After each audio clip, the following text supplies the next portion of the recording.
Good morning, everyone. I am Sharon Curran, the CEO of Lenape Valley Foundation, and I am happy to have you here with us this morning for our annual Suicide Prevention Conference. Getting ready for this morning, I was looking in my email of the first conference, and let's say that we've been doing this for many years now, at least 12, but I actually have a memo from the year before that, so it could be 13 years, I'm not sure. But at Lenape, we consider this part of our mission and consider this part of our crisis service and service to the community to bring in great speakers every year for you to hear and to provide a conference that is just full of current information about suicide prevention. And, you know, suicide prevention as a clinician has changed dramatically in recent years. We know more about it. We know more about interventions that we can do and evidence-based practices that are out in the world to serve individuals who are struggling. So today, I had a chance to see the slides from some of our presenters, and they're fabulous. So I think you're going to have a really great day. So to get us rolling here, though, I want to mention a couple things. The first thing is that this is being recorded. And so just note that. The other thing is, if you have a question, there's a Q&A at the bottom of your screen. And if you click on that, you can type questions into the Q&A and we'll answer them. So in each presenter's segment, we have someone managing that from Lenape. And if the presenter does not have time at the end of their presentation to answer your questions, we will get back to your questions. So we really appreciate them and recognize that, you know, we're all now, I think, Zoom pros. Or at least we're better than we were a couple of years ago. And it's still hard, though, to have a conference and do education with just a kind of a blank screen in front of you without the interaction of people. So please feel free to type something into the Q&A and we will get to you with that. The next thing I'd like to do is pop up a quick poll on the screen to see who we have attending. So I'm proud to say we've had about 200 people registered today, a little bit over. So I'm looking at the number right now. We're right around 150. We are expecting a few more people to come in, but we'd like to know who you are. And this helps our presenters also gear their remarks to you. So if you could click on one of the little radio buttons there that describe you, it would help us know who you are and be able to, you know, address concerns that you might have. So I'll give you just a second to do that. And Dave, I'm going to leave it to you when we have a certain number in. I think we agreed upon, you can take it down and I'll move on.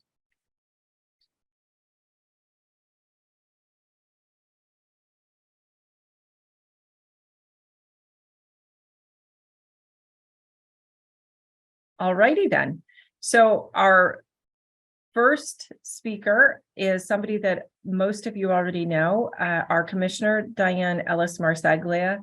I'm happy to introduce Diane, and it seems like I'm frequently introducing Diane. And but you know why? It's because she's so supportive of behavioral health, and she's supportive of it in Bucks County and, you know, outside of Bucks County. So we could not have a bigger champion, and lucky to have Diane here in our county. Suicide prevention is something that is certainly near and dear to her heart. And I think that, you know, she has been just a champion of this from the very beginning, more than 12 years ago. She's been, you know, a force behind suicide prevention in our county. So welcome, Diane. Thank you. Thank you for welcoming me, and thank you for giving me this opportunity again. You know, as a social worker myself, I always thought that I had a good awareness of suicide. I assumed I knew what was necessary. I got that in grad school and from continuing education programs like this over the years.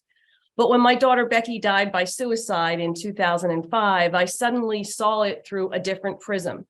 And I began the process, I thought, of becoming a quasi-expert on suicide issues. I was naive, maybe I was hopeful, maybe it was confused grief, but I truly believed that I had an idea on how we could stop teen suicide. I thought I had the math and the psychology down to make a difference. A few years later, I was elected to commissioner, and I was able to promote the Bucks County Suicide Task Force. And from that, I was confident we were definitely going to lower Bucks County's suicide rate. But then I did start to learn more and more about suicide. and more about how it affects different age groups, different genders, cultural difference, LGBTQ difference, a myriad of factors, just as you're going to be learning about today. So today, 17 years after losing Becky, 14 years after being a commissioner here, and 10 or 12 of these conferences, I can say that I have developed a new position, a new kind of hope. It's based in the reality that while we may never completely stop teen or adult suicide, we are saving lives. The vigils, the research, the awareness walks, and conferences just like this are definitely having an impact. It's helping us to stop individuals from making that final decision. And in fact, we must continue to double our efforts and really reach out there, because we never know who we're impacting, only that we are impacting. And they say that wisdom comes with age. So now that I'm entering into my senior ages, I am waiting for the wisdom.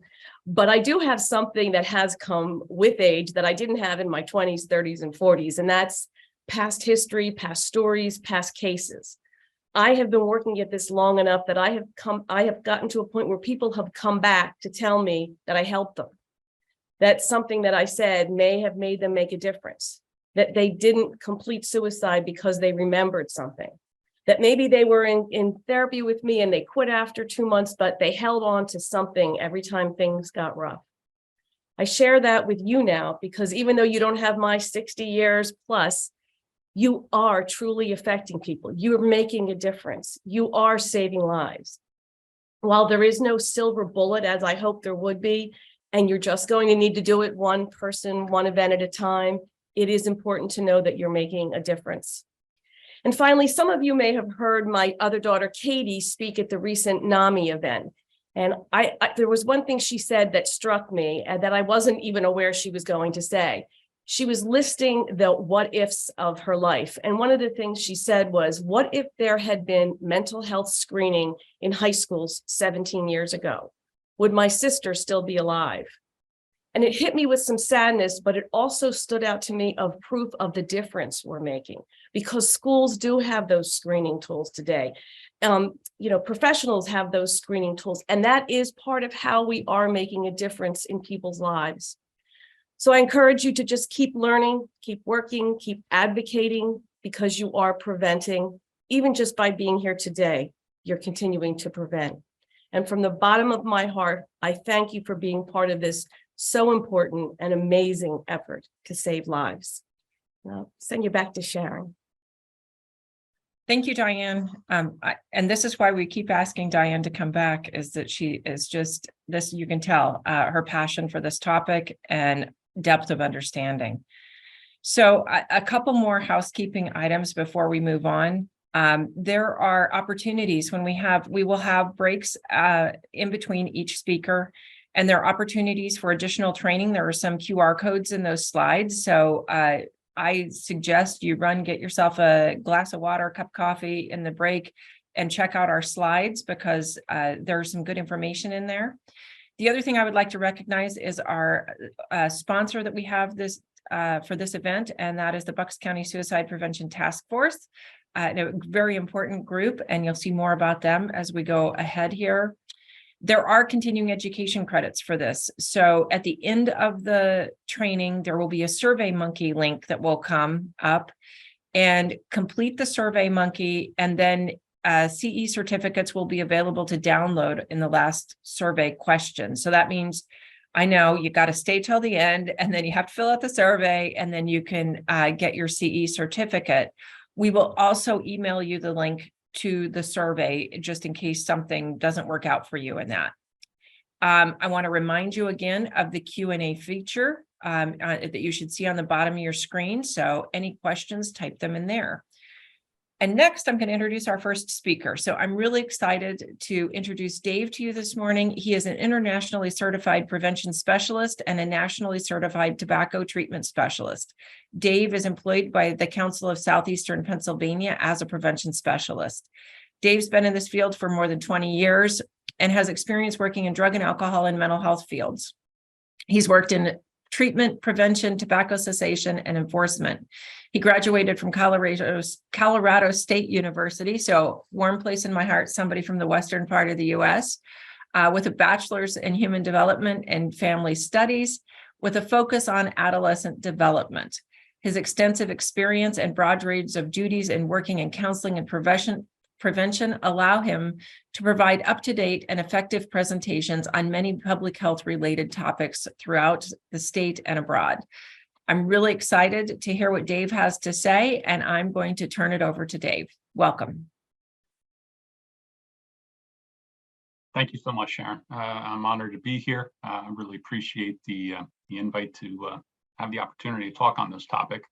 And I think Diane, put it perfectly, saying that, even though I'm speaking on, the correlation between substance use and suicidal behavior, there as in Diane's own words, a myriad of factors that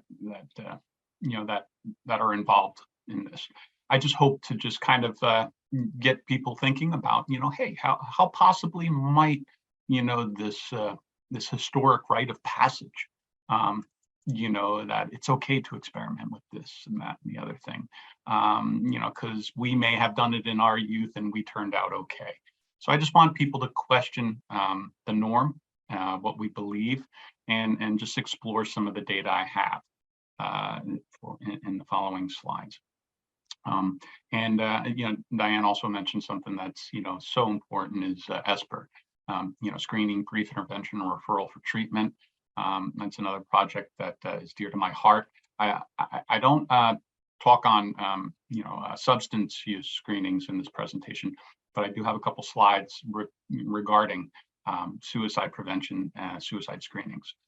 So we will touch on that. All very good points that were addressed. My time here is funded through the Bucks County Drug and Alcohol Commission. So they fund a large part of the council's prevention efforts and other programs here at the council. So without them, my time wouldn't be possible. My job, my job position might not even exist at the council if it wasn't for the commission. So big thanks to the commission. If you haven't checked out their website, please do so. They are a fantastic one-stop shop resource for many different behavioral health and ATOD services. And visit there. You will be getting these handouts, these slides. And I make it a point that each one of the slides that has any kind of reference to anything has an active hyperlink. So you can click on those hyperlinks in the PDF and see where I pulled the data from, or if it's a resource slide. So please check out these links. This bcdac.org link is a hyperlink direct to their website.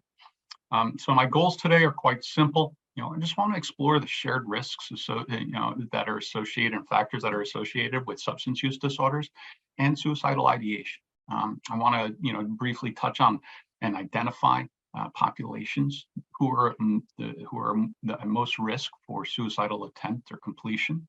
And we'll explore the possible correlations between substance use and suicidal ideation. And then we'll also touch on some, resources such as screening tools, benefits to concurrently treating individuals who both have SUDs and mental health illnesses, whether that's diagnosed or undiagnosed, and encourage attendees to think, question what I present here today. All right, because I'm not in, this isn't what I do for my sole job. And this is just unfortunately a topic that goes along with a lot of the topics that I speak on. So and I research. So when we're talking about ATOD use and individuals who are in substance use disorder, we use universal precautions that there is an underlying or co-occurring mental health disorder that's occurring, and we do take suicidal ideation into consideration when we do that. So this is the angle that I'm speaking from. And if you find it worthy, the information that you learned from at least my presentation, I know the other speakers are top notch.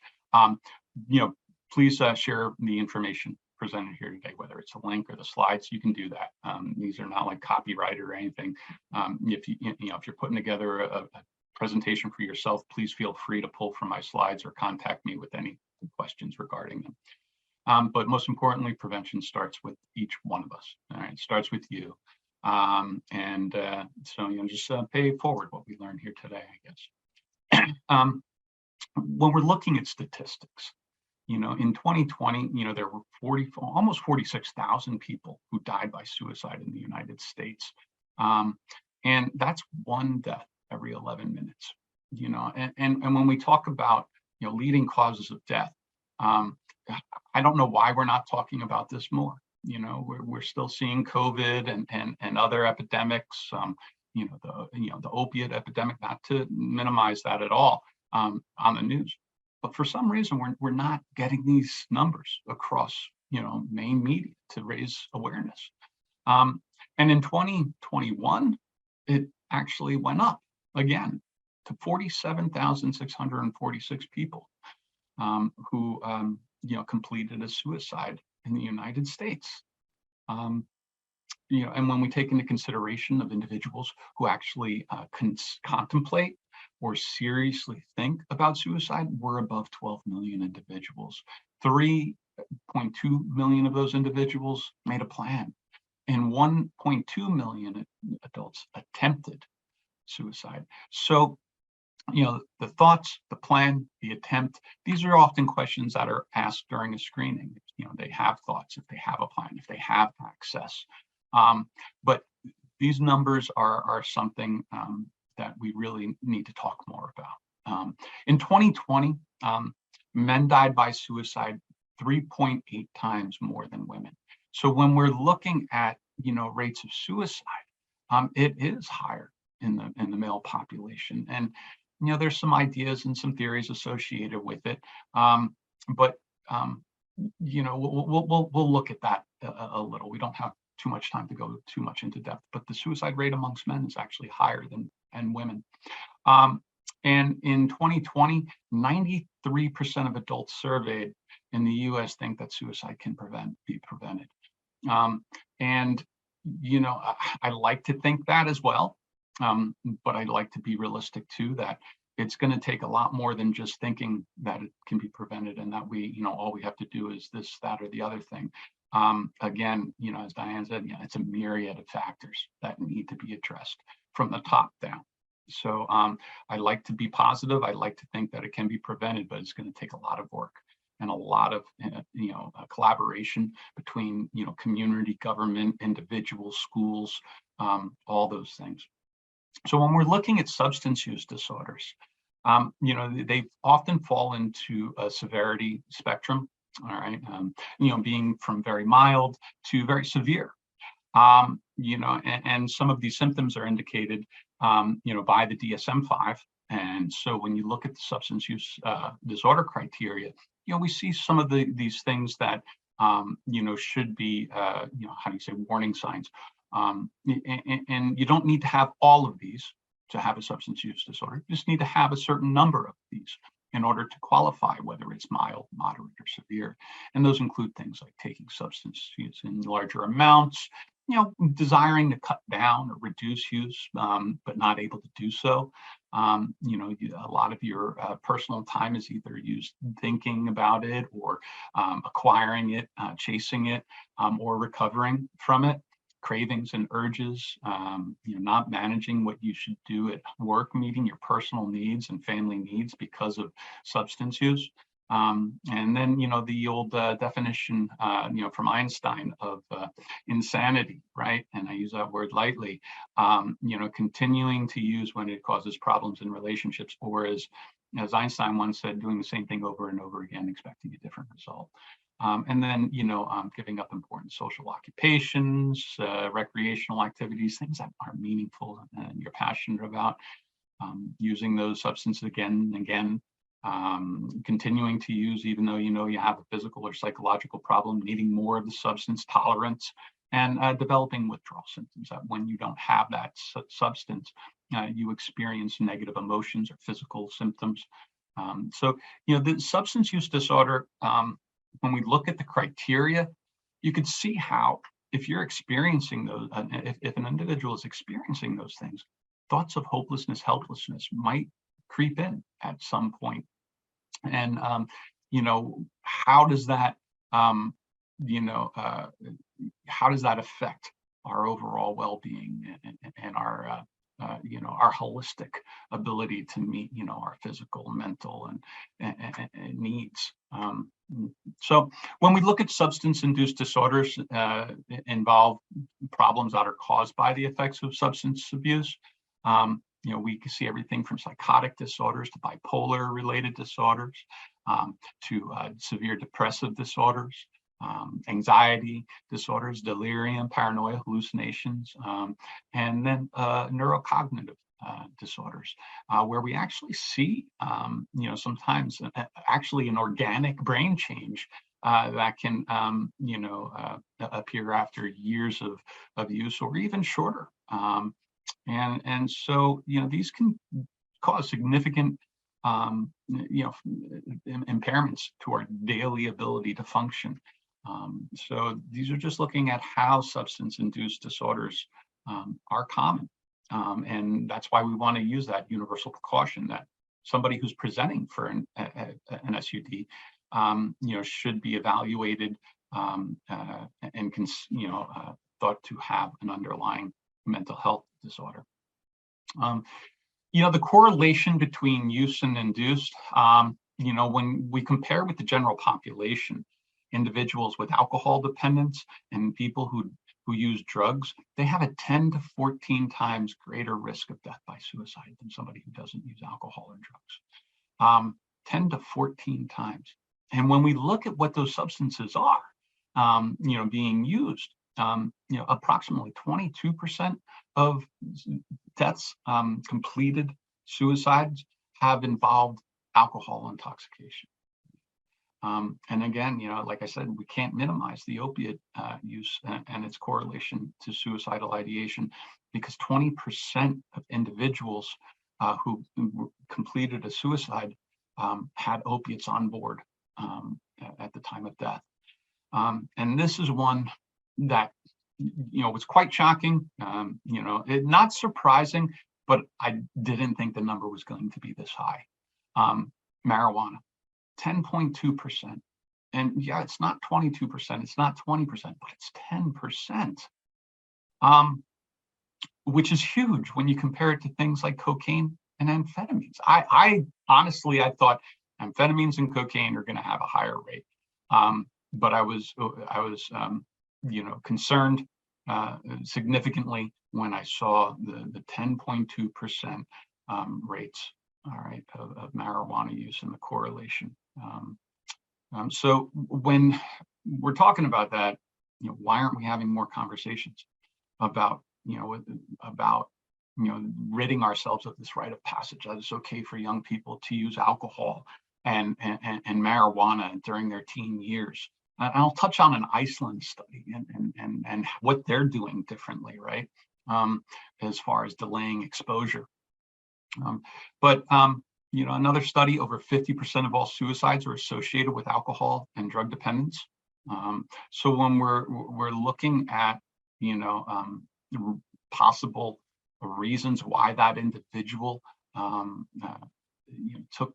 completed a suicide, 50% is a very large number, and 25% of alcoholics and drug addicts. And I use that in parentheses because that's not my words. That is from the study that's listed below with an active hyperlink, commit suicide.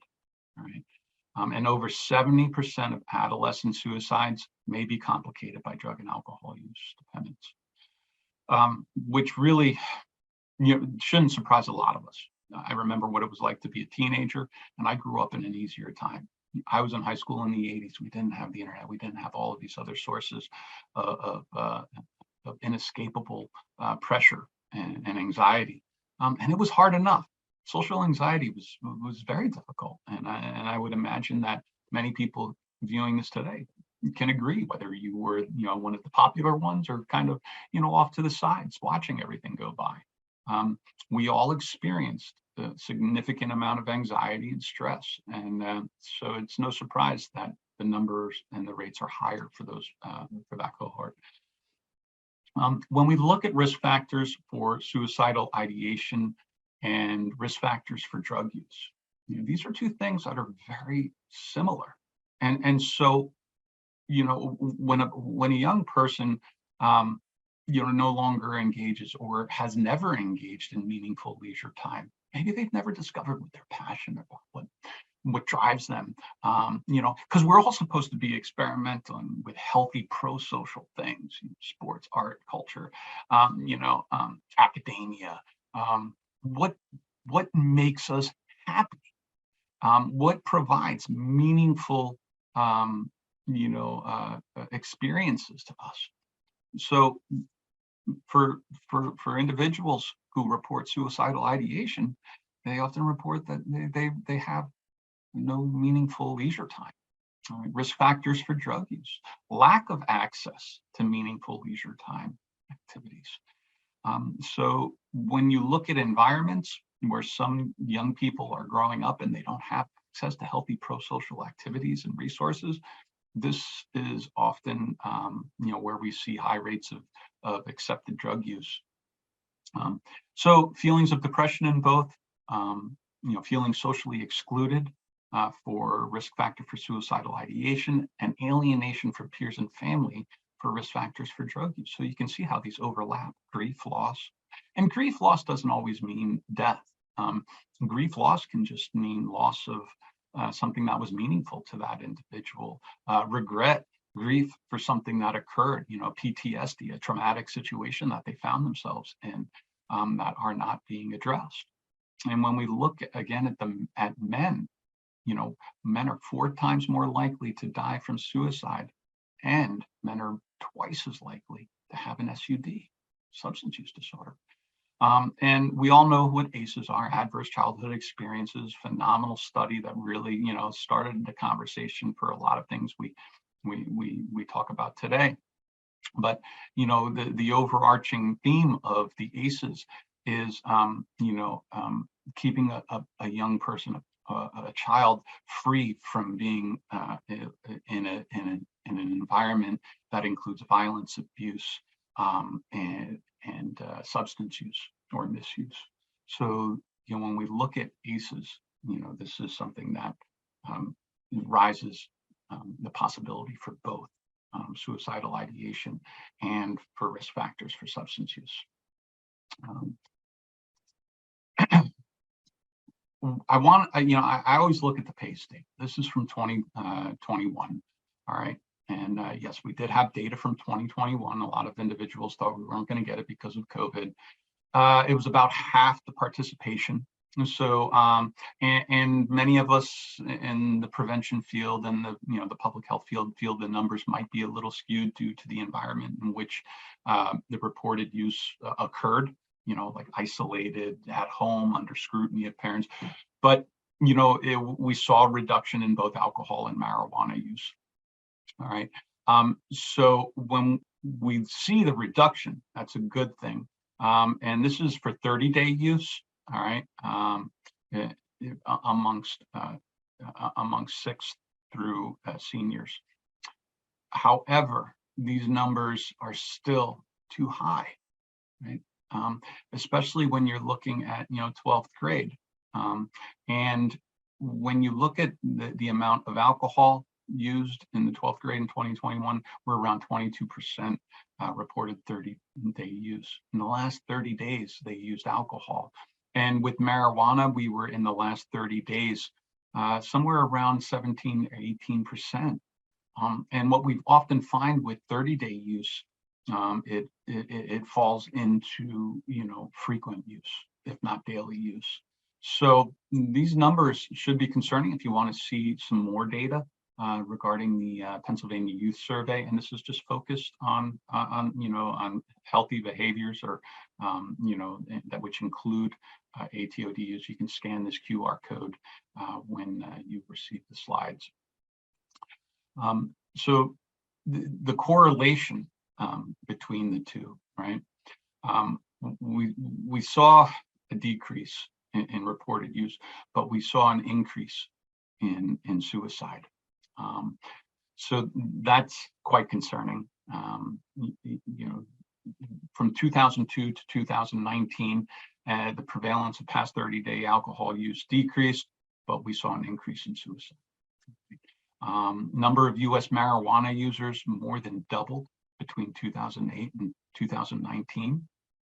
And I don't want to harp on, marijuana from like, the reefer madness angle, or, I hope I don't come across too anti-marijuana on here, but I'm just looking at the numbers. And this things that are sticking out to me, that, marijuana is gaining an all-time traction. It's gaining more traction amongst youth than alcohol.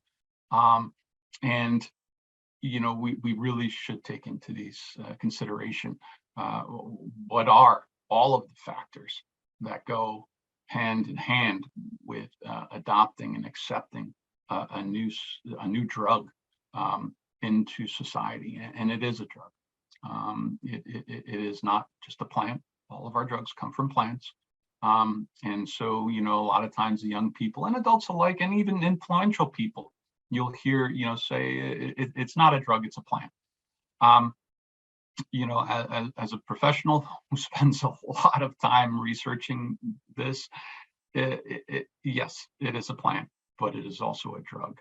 And that drug has changed significantly over the last 20 years, as well as rates of use. And so number of daily or near daily marijuana users almost tripled between 2008 and 2019, largely because of low perceived level of harm and acceptance. Combine that with access. And during that same period, the number of individuals who had recently suffered major depression rose from 14 million to 19 million. So again, you saw an increased risk of depression, increased risk of marijuana use. Is it cause and effect? We don't know. But could it be correlated somehow? Yes, I believe so. And during that same period, the number of suicidal individuals who contemplated suicide, increased from 18.3 to 12 million. And suicide rates, completions, increased 36% between 2000 and 2018. So we've seen a lot, of increases amongst substance use, all right, particularly cannabis use, acceptance, access, and reported 30-day use. And we've seen an increase between suicidality. Now, interesting, between 2000 and 2008, we've also seen, new avenues to increased sources of stress and anxiety, such as, smart devices. And we'll talk about that briefly. But when we look at monitoring the future, this is the statewide study, right? This is showing trends in prevalence of 12-month use in 8th, 10th, and 12th grade. And as you can see, there was a significant dip in 2020, all right? Why? I look at that as not that, as a preventionist, we're all doing a great job. No, this was young people were at home, isolated, under the watchful eye of parents or caregivers, and access was very difficult. So we saw a reduction. And so when we see huge dips like that, something has to be the cause. And so for the United States, maybe we need to look into stricter regulation, stricter, access points. No matter where you live, it's easy to find marijuana, tobacco, or alcohol. And that's not my opinion. That's reported through sources like Monitoring the Future, the PAYS, Youth report it being easy. Now, Iceland, interesting. They've seen a significant dip since the early 2000s. And really what they've been looking at are programs that are focused on youth and family and communities as a whole. But they used to have one of the highest reported substance use numbers in the world, and now they're one of the lowest. Why? Because they've implemented, social programs. They've built a tremendous infrastructure of healthy, positive, pro-social resources. such as, after school activity, resources, sports, art, culture, soccer fields, football fields, baseball fields, all kinds of things that are related to giving young people, no matter the socioeconomic bracket or location, access to healthy, pro-social, meaningful things that reduce stress, anxiety, and feelings of hopelessness, helplessness, and can reduce that possibility of substance use. Because when we look again at the similarities between risk factors for both of these, lack of access to meaningful leisure time activities, reduced meaningful leisure time. So, maybe we want to take a look at what Iceland is doing and put more investment into making sure that not just our, certain communities have these resources, but all communities have these resources. When we look at the suicide rate in the US, we've seen an uptick, and and we see Iceland's, we've seen a downtick, and we won't go into, analyzing this, but I just want you to show you that they have one of the lower suicide rates in the world. And, yes, they've had some ups and downs, but they've been, for the last several years, they've had a reduction where we've had an increase. What's going on there? What's being done differently? And I think that when we look at, the myriad of factors that influence suicidal ideation, we might want to take Iceland's model into serious consideration. And so again, I don't want to, harp on suicidal ideation and that it's caused by marijuana too much. But I do want to focus on, studies and data-driven opinions. And Dr. Nora Volkow, everybody knows, is a tremendously wonderful resource of all things ATOD. She participated and co-authored a study, Associations of Suicidality Trends with Cannabis Use as a Function of Sex and Depression Status. All right, and of course, we're looking at the depression status. But the conclusion from that study, from 2008 to 2019, suicidal ideation, plan, and intent increased 40 to 60% over increases ascribed to cannabis use and associated major depressive episodes. So, when we look at that, this is not just some, half-baked study or, poll. This is, a well-documented longitudinal study that shows that there is a correlation. And during the past decade, cannabis use amongst US adults has increased markedly, with a parallel increase in suicidality, ideation, plan, attempt, and death. This is across the ages. This isn't just for youth. However, the youth are going to have higher numbers and be more susceptible because of that developing brain, right? That Iceland study, one of the interesting parts of that Iceland program, which that focused on healthy activities and quality time with parents, they actually got the parents across Iceland to agree to commit to delaying age of exposure. All right, so right now, rite of passage is not even a thing in Iceland. In Iceland, if you talk to parents, I'm encouraging my young child, teenager, young adult to wait till they're legal age to experiment with alcohol or marijuana, whichever is legal and accessible to them. And all the research shows that for every year you delay exposure to substance use during the critical period, the 12 to roughly 25, we look at 21, but it's realistically 25. For every year that you delay initial exposure to substances, you reduce the likelihood of that individual experiencing a substance use disorder in their adult years by 4%. All right, so that's huge. 4 to 7% is actually what it states. I tend to like to go with the lower number to stay realistic. But at 4%, if you delay, if you get your child to not experiment with alcohol until, say, 19 or 20, and realistically, most youth in the US, had their first sip of alcohol by age 12,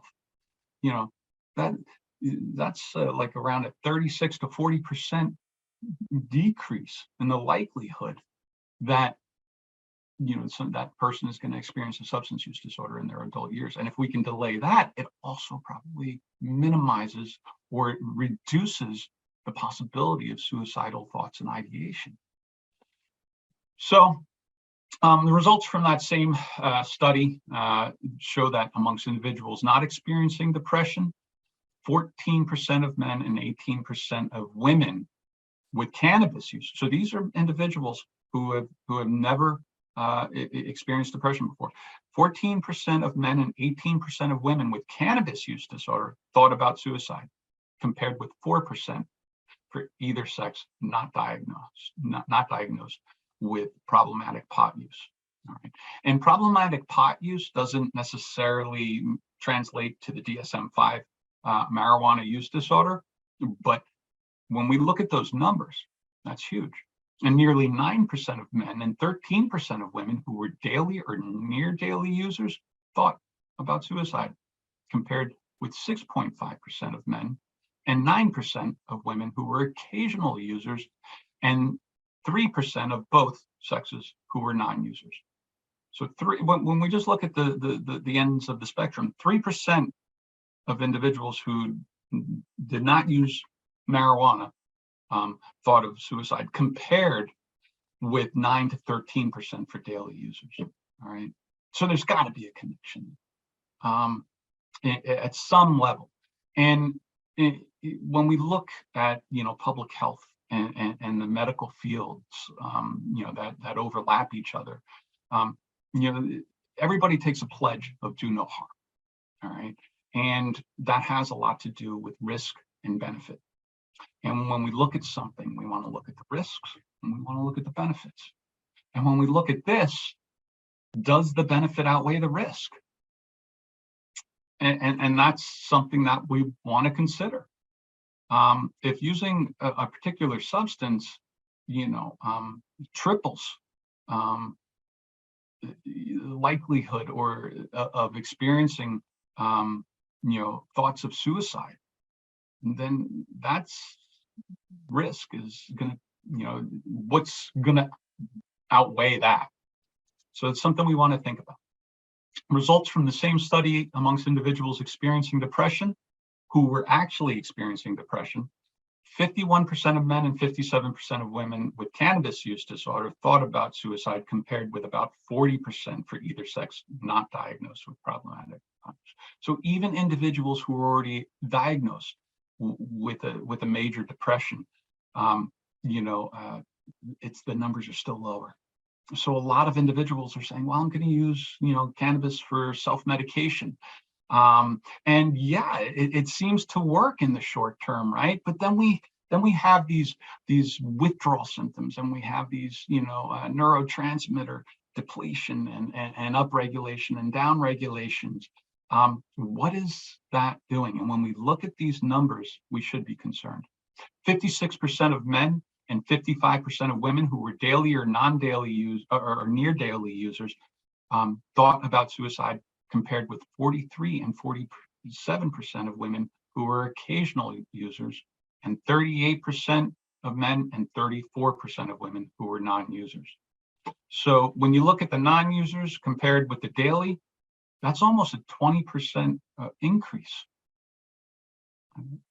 So these numbers should be looked at. We should be questioning not only the data that I'm giving you and exploring it and researching it, but we need to have the conversations with our colleagues and, look further into this, because I most certainly don't have the answer. I'm just looking at the data and asking the questions. Hey, is this something we should be talking about? Because this concerns me, especially when we see an all-time high of young people having a low perceived harm regarding marijuana and looking at it as a form of medicine or a form of relief for the number one reported reason why people get a medical marijuana card here in PA is anxiety. All right. So, these high rates, these correlative rates, I want everybody to ask themselves, and I don't have the answer to this. Are the individuals turning to marijuana as self-medication, as a form of relief from depression, and thus that correlated high, numbers, or are the individuals' use of marijuana eliciting thoughts of suicide and attempts? So, I don't know if we have the answer to that yet, but the correlation is concerning. Possible answer, right? And this is just a possible. Perhaps it's a combination of the two, right? And perhaps it's social cultural issues that leads to the thoughts of suicide. Perhaps a little off topic, right? But I mentioned the smart devices, the electronic devices. I have one here right next to me. I'm in the middle of a presentation, but I have this thing, and if it vibrates, right, I might look at it.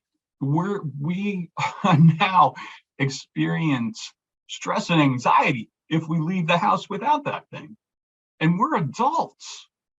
Imagine how this is affecting young people who this has replaced getting on your bicycle, riding over to your friend's house and knocking on the door to see if they're home and they can play.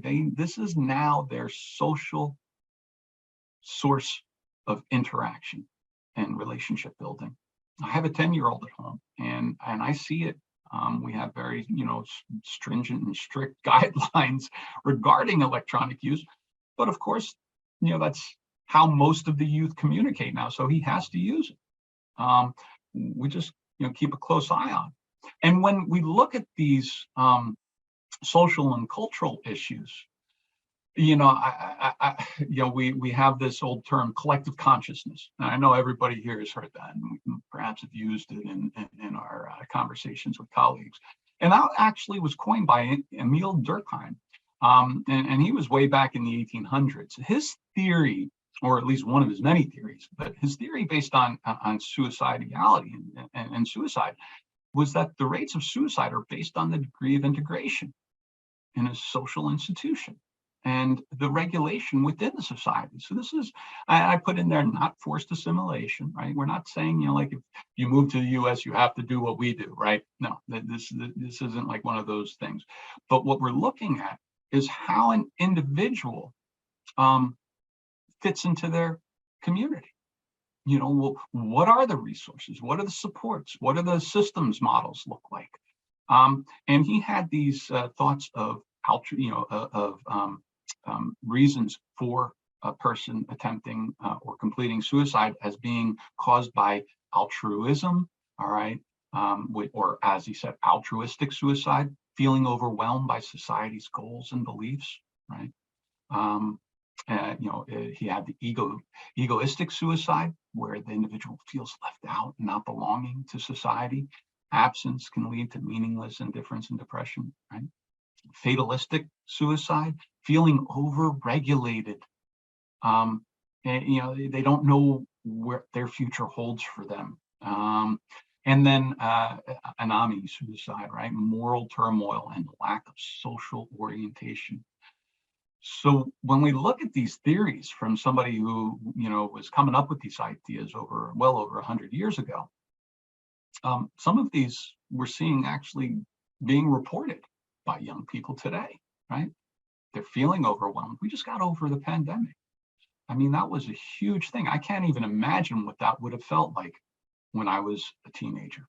Many individuals, many seniors lost a very large developmental milestone in their lives, right? They missed out on things like, homecoming and prom and sports and hobbies and interests and band and culture, completely obliterated. So, how does that, affect an individual? combined with the expectations that that you power on through all this. And how do these things really tie into this, right? Feeling left out. I think we've all felt that at some point in our lives, probably mostly during our adolescence. You heard of a gathering or a happening where you weren't invited to, and you thought, boy, that would have been nice to attend.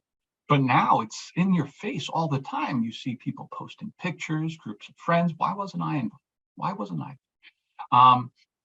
Feeling overwhelmed with the goals and beliefs. You're constantly bombarded with what is supposed to be the norm. These are the latest. These are the greatest. This is what you need. This is what you want. This is what you desire. Morality.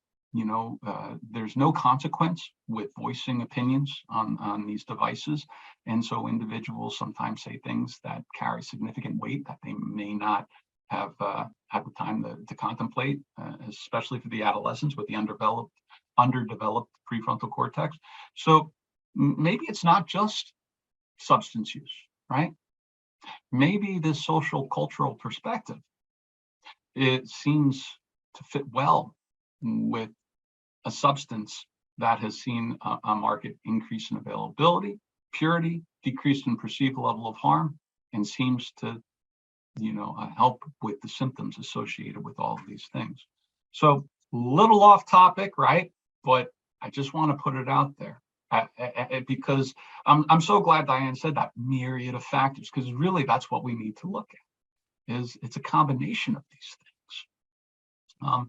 So when we look at-risk populations for death by suicide and at-risk populations for substance use disorders, we already looked at the risk factors for each one of these, but now we're looking at the population, and both include suicide attempt survivors, both include veterans, and the veteran population is often not discussed enough.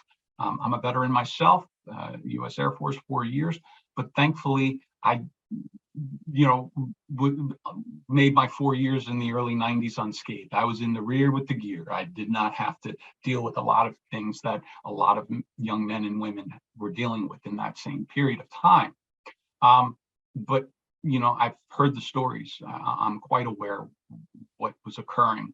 And I can absolutely, without a doubt, tell you that our news media here does not cover a fraction of what actually occurs. And the challenges that active duty personnel experience from day to day. So veterans are a huge, part of this picture that, would benefit greatly from services. And when I talk about services, they just don't need mental health or substance use. They need the holistic approach. They need to heal. And they need all points of their lives met with support and assistance for many individuals, right? So youth, second leading cause of death for people between ages 10 and 24. That's unacceptable, but unfortunately that's where we're at. And for substance use disorders, the most at-risk populations are youth transition aged, 16 to 25, developing brain, right? Individuals who have neurodivergent disorders such as ADHD, spectrum disorders, OCD, even giftedness, right? And then individuals with mental health diagnoses, tribal populations, postpartum, poverty, Black community, LGBTQ. These are all, and there's no specific order in which these are listed. These are all at-risk populations. And you can, read a little more on it when you have time with that QR code. And when we look at suicidality and culture, we've always had this opinion that weakness, real men don't cry, right? Men have a higher suicide rate, right? And real men do cry. And I have that little star there, click here. When you get the PDFs, click on it. It actually shows that crying is actually therapeutic. It actually releases endorphins and neurotransmitters that improve our mood. So that old saying, have a good cry, there's something about that. We got to do away with the shame that's associated with expressing our emotions, especially amongst men. right? And I was born and raised in Northeast Jersey. I was told that real men don't cry. Suck it up, Buttercup. But we need to start having the conversation, all right? That, hey, just because you're a man doesn't mean you can't cry, doesn't mean you can't ask for help. Because in 2020, the male rate was 4 times higher than the rate of females.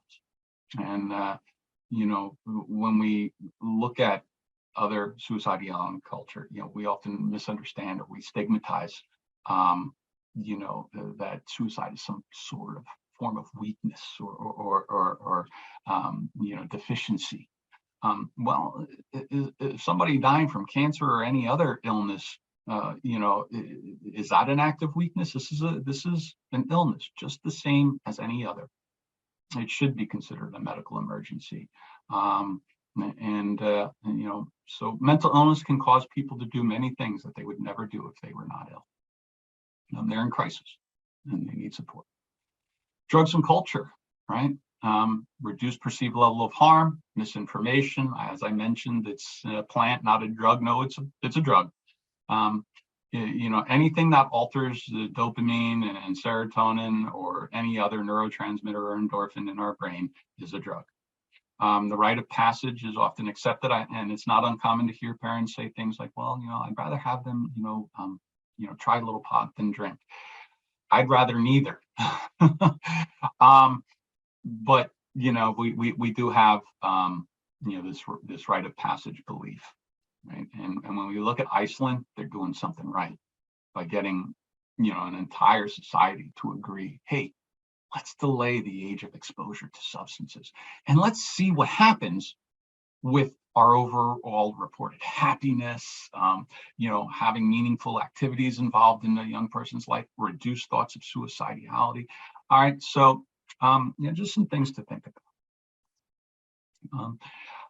How does substance use contribute to suicide risk, right? We've been talking about substance abuse and suicide. They share many of the risk factors, and these can be genetic, family history, grief, loss. And again, as I mentioned earlier, this doesn't have to be death. This can mean, loss of, a relationship, divorce, girlfriend, boyfriend, significant other, partner, loneliness, poverty, unemployment, physical abuse, mental abuse, neglect, stress, trauma, and of course the ACEs. And I put that link there again for the ACE study. Tremendous source of information. And then delaying or eliminating substance use. Why don't we really push that more than we do? I work in the field of prevention. I do community trainings for parents, school age youth. We try to make it as easily accessible as possible. In the past, we would do in person, and if we had 15 or 20 parents show to a talk about vaping or marijuana, or we were lucky. If we did one just on alcohol, like 0 parents would show, right? Now with the webinars, we usually have about 30 to 40 parents show because it's, it's easier to log on, all right? But why are we having so few parents show an interest in having a conversation, being, being reactive to troubling statistics? But substance use and suicide share numerous protective factors, right? Safe, stable environments, free from violence, services for single parents, help child, community, school collaboration, healthy role models. We need more of those, right? I always, my wife and I always talk, how we can be good daily role models. And I may not be the best dad in the world, but I'm the best dad I can be. And I target the ability for me to do that by saying, okay, I'm going to display positive pro-social and engagement behaviors, right? And that oftentimes means, making access to art, culture, sports, academia, positive social norms, helping our community accept and more healthy social norms, and then intervention services. So when we look at things like theorists, and I'm a big Yuri Bronfenbrenner fan. and their ecological model. What we look at is, the area in which an individual lives as a whole. And we have these microsystems, mesosystems, macrosystem, exosystems. But really, what it comes down to is the interaction of things like community and school, family and individuals, family and community, overarching laws and social norms. And so when we look at how we can improve these statistics and reduce the possibility of suicidal ideation and substance use, misuse, and abuse, we probably need to identify the risk factors that exist in our community, identify the protective factors that exist in our community, and look to see how we can strengthen the protective factors and eliminate the risk factors. And we can do this through local policy, implementing new social norms, or adapting the current social norms, and providing more resources. And all of us know we are underfunded in this field, in this fight. So we need more money. And I'm not just talking about like our, like what our, what we get paid. I'm talking about the money that goes to the programs, to the communities. All right. And this gives individuals so many positive resources or protective factors that they will counter the risk factors. That is the goal. We want to have opportunities that that help identify an individual's skills, provides positive pro-social peer and parental recognition. We want to replace the risk factors with protective factors, and we want to give an individual options. Right.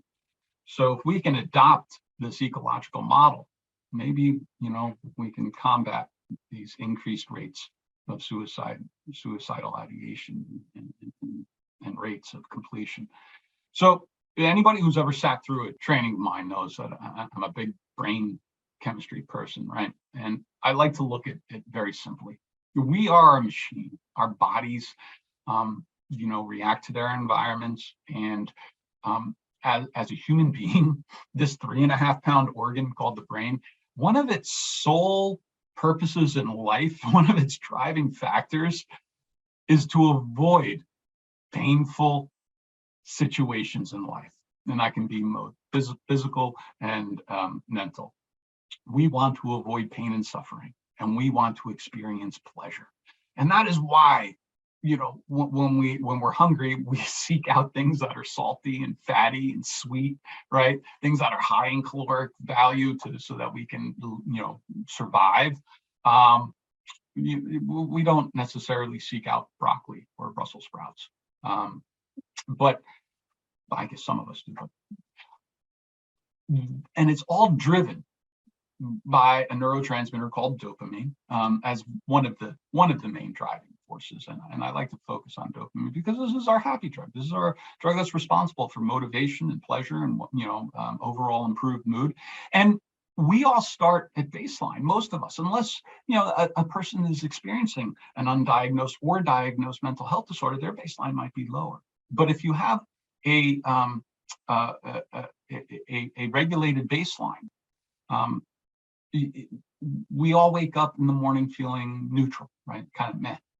And we engage in conversations, and we engage in activities, and we look forward to things that result in dopamine. Each and every one of us are drug-seeking individuals. We wake up every morning wanting to get high, right? Experiencing euphoria, and that's okay. It's normal. It's just that high should be natural. It should fall within natural levels. And when we look at things like conversations, right? It results in about a 5% increase in dopamine. 5% doesn't really sound like a lot, right? But like if we were all to get or the field was to get a 5% funding increase for our programs, we would be like, sweet. And if we got that every year, that 5% is huge. So 5% doesn't sound like a lot, but it is. It's big. And when we're talking about a neurotransmitter that results in happiness and improved mood, we should take it very seriously. So meaningful interactions with other people, right? Having a good conversation. I'm going to get the majority of you all high right now. Go Phillies, right? And that's coming from a Yankees fan, sorry. But just because we are able to relate on that, and I solicited a little bit of happiness, you might have smiled. That was a 5% increase in dopamine, and now it's gone. And now you're like, all right, give me something else. And it might be a silly joke. It might be a bad joke. Like my son, my 10-year-old, I get him high every morning naturally by telling him bad dad jokes. Things like, what did the shark say when it ate the clown? He's like, what the? I'm like, tastes funny. He's like, oh, God. But he laughs, I laugh. 5%. We both get high naturally together, creates bonds, trust, relationships, love, meaningful interactions. And it's just 5%. It's there, it's gone, back to baseline. And you look forward to engaging that again, right? And these things happen throughout the day. And then 15% increases, right? What do we get 15% increases for? That's like 3 times the amount of a good conversation. That's things like art, culture, music, academics, culture, because that takes skill and effort. You have to put forth skill and effort into all of these things. And when you complete it and you get a positive response, you remember it and you seek it in the future and throughout that day and weeks and coming months. But it only lasts a few seconds. You're back down to baseline. Yo, brain, hook me up some more. That brain's like, no, nothing's for free. You got to work for it. Get back out there, do that meaningful thing again, and build a skill set, build relationships, build positive self-image, self-esteem, pride, integrity. Sports, physical activity, 25% increase. Working out, playing a sport, going for a long hike, long walks, on a beautiful day, 25%. And that's basically as good as it gets in the human brain. We don't typically see more than that on any given day. That is our euphoria. That's why if there's any, individuals who currently play sports or once played sports, when you're playing that sport, you're not thinking of anything else. You just got blinders on. You're engaging in a healthy, pro-social, positive, drug-seeking behavior that results in pride, integrity, and overall wellness. All right. So this is kind of what dopamine does, right? And when we look at how, my apologies. Here we go. And when we look at how drugs may interfere with this, drugs take no skill, no effort. They last a long time. They're well past any natural limit or levels. And I can't even draw it to scale on here. And if anybody wants to guess what drug this is marijuana. Marijuana provides 100 to 150% increase in dopamine, and it lasts for 45 minutes to 2 hours. And when it wears off after continued use, it returns you to baseline with your early initiation and maybe occasional use. But if you're a regular user of it, it returns you to actually a reset baseline. It puts you into what's called a depressive state or withdrawal, anxiety, depression. And that can stick with a person for weeks and months until what's called cellular upregulation in the brain brings you back up to baseline. But for the near future, you're experiencing withdrawal symptoms from marijuana. No, you're not throwing up. No, you're not experiencing cramps and aches and the flu-like symptoms that are associated with other drug or substance use, but you're experiencing anxiety and depression. So you can see how something like this that lasts, 45 minutes to 2 hours, that's 100 to 150%, could possibly replace some of these things in a developing brain. The brain learns, do I engage in things that require a lot of skill and effort and result in just a little bit of pleasure, or do I engage in things that require skill and no effort that get me super happy and high? Unfortunately, when we look at these levels here, this is where thoughts of suicidality, suicidal ideation may occur, right? So that correlation between substance use and suicide, this is what we're looking at, all right? And all drugs work similarly. It's just some drugs are more potent. And the reason why marijuana has such a low perceived level of harm is because cocaine is 300% increase. Crack cocaine is a 600% increase. Methamphetamine is 1,000, and opiates are 1,400%. So when you Google what's the least harmful drug, marijuana comes up. That's why when we were looking at that one slide, and I said I was severely surprised and concerned that the 10% of marijuana users was higher than methamphetamine and cocaine users, we need to be having more of a conversation about this. And then when we look at like things like SSRIs and self-medication, if somebody is experiencing depression, you see this lower white line. This is unfortunately their baseline. This is what an undiagnosed person might be experiencing, right, from day to day. And so they may discover that, marijuana improves their mood and they're self-medicating with it to get them up to that normal baseline. But unfortunately, marijuana, when not titrated correctly, or any drug for that matter, not titrated correctly, you're actually going way past that new baseline. And when it wears off, you're returning to your unnatural or that low baseline.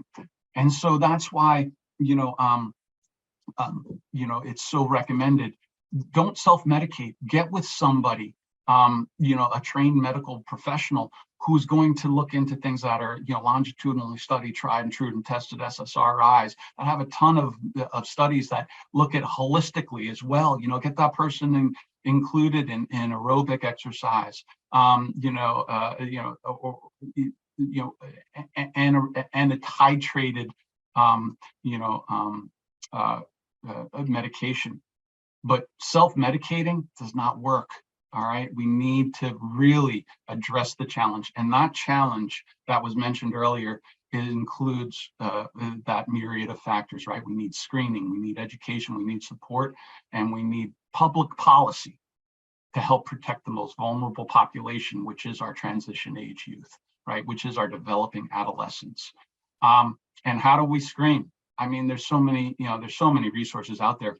All we have to do is just look and ask, and it's there. This is the Ask Suicide Risk Screening tool. I put these links in there. We don't have time to walk through what the screening looks like, but this is a tremendous tool that can be used in any setting. And it even has, what do you do when somebody tests or screens for positive as a risk? It breaks it down for you. It provides you with all of the resources at your fingertips that you just simply follow, right? So please check out the screening forms. We really need to look at more of a concurrent treatment where we have multiple doors available for an individual, and none of those doors are the wrong door. We need to treat mental illness. We need to treat substance use and together, all right, in order to reduce the second leading cause of death in the United States and the reduced suicidal ideation of all ages. We now have 988. This came out in July before, and on this form, it actually still has, the one that I found, it still has the 1-800 number. And they found through research that when somebody is feeling overwhelmed with life, that 1-800 number is too long. I know that sounds ridiculous, but it is. So they came up with 988. All right. Put this information out there. Just some of my sources, some of the more major ones, but each slide has a source. Please utilize it and click on it and explore, formulate your own opinion. If you want to connect with the council or myself, here's some links. And I'm so sorry. And that's my thing. I think we made it with a couple minutes to spare. So thank you very much.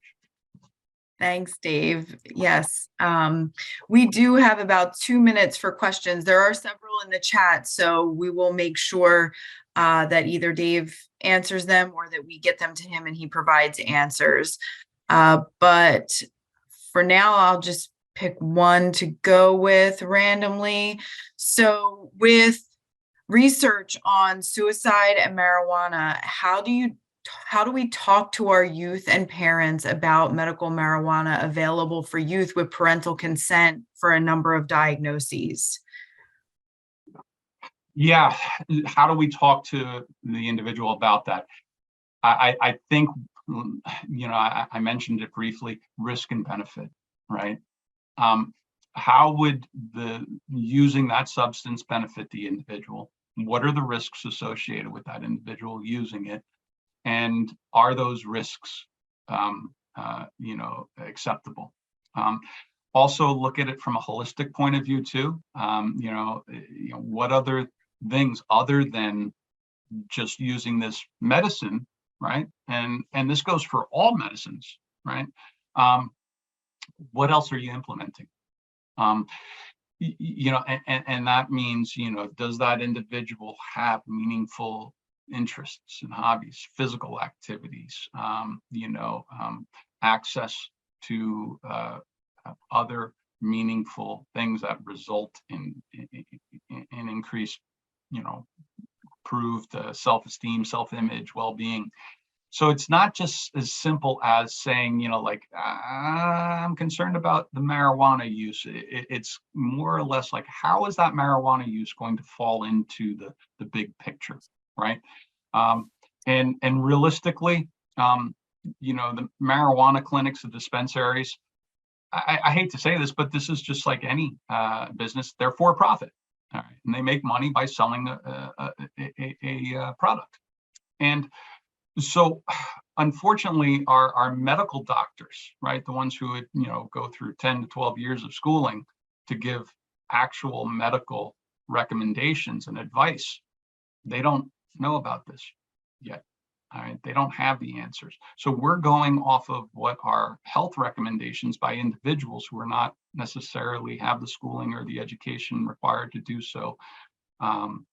So I would caution anybody who's considering providing marijuana for a minor, as the question was stated, for, with parental consent. And I would look into, tried and proven techniques and having that young person supported in a holistic way, along with whatever approved medical regimen that medicine that they may receive. I don't know if I answered that. No, I think that was great. Thank you very much. We appreciate your time here, and I'll send it back to Sharon. Thanks so much. Great. Thank you so much, Dave. Your presentation was just packed full of things that I feel like you could do many presentations out of, and out of what you presented. So we may have, other invites coming out of this. So we're going to take a break. So we want to preach good self-care. So we will reconvene at 10. In the interim, we'll have a slideshow going on the screen with some good information on it if you end up back, but stretch your legs, get a cup of coffee or water or whatever you need to do, stretch, and we'll reconvene at 10 o'clock.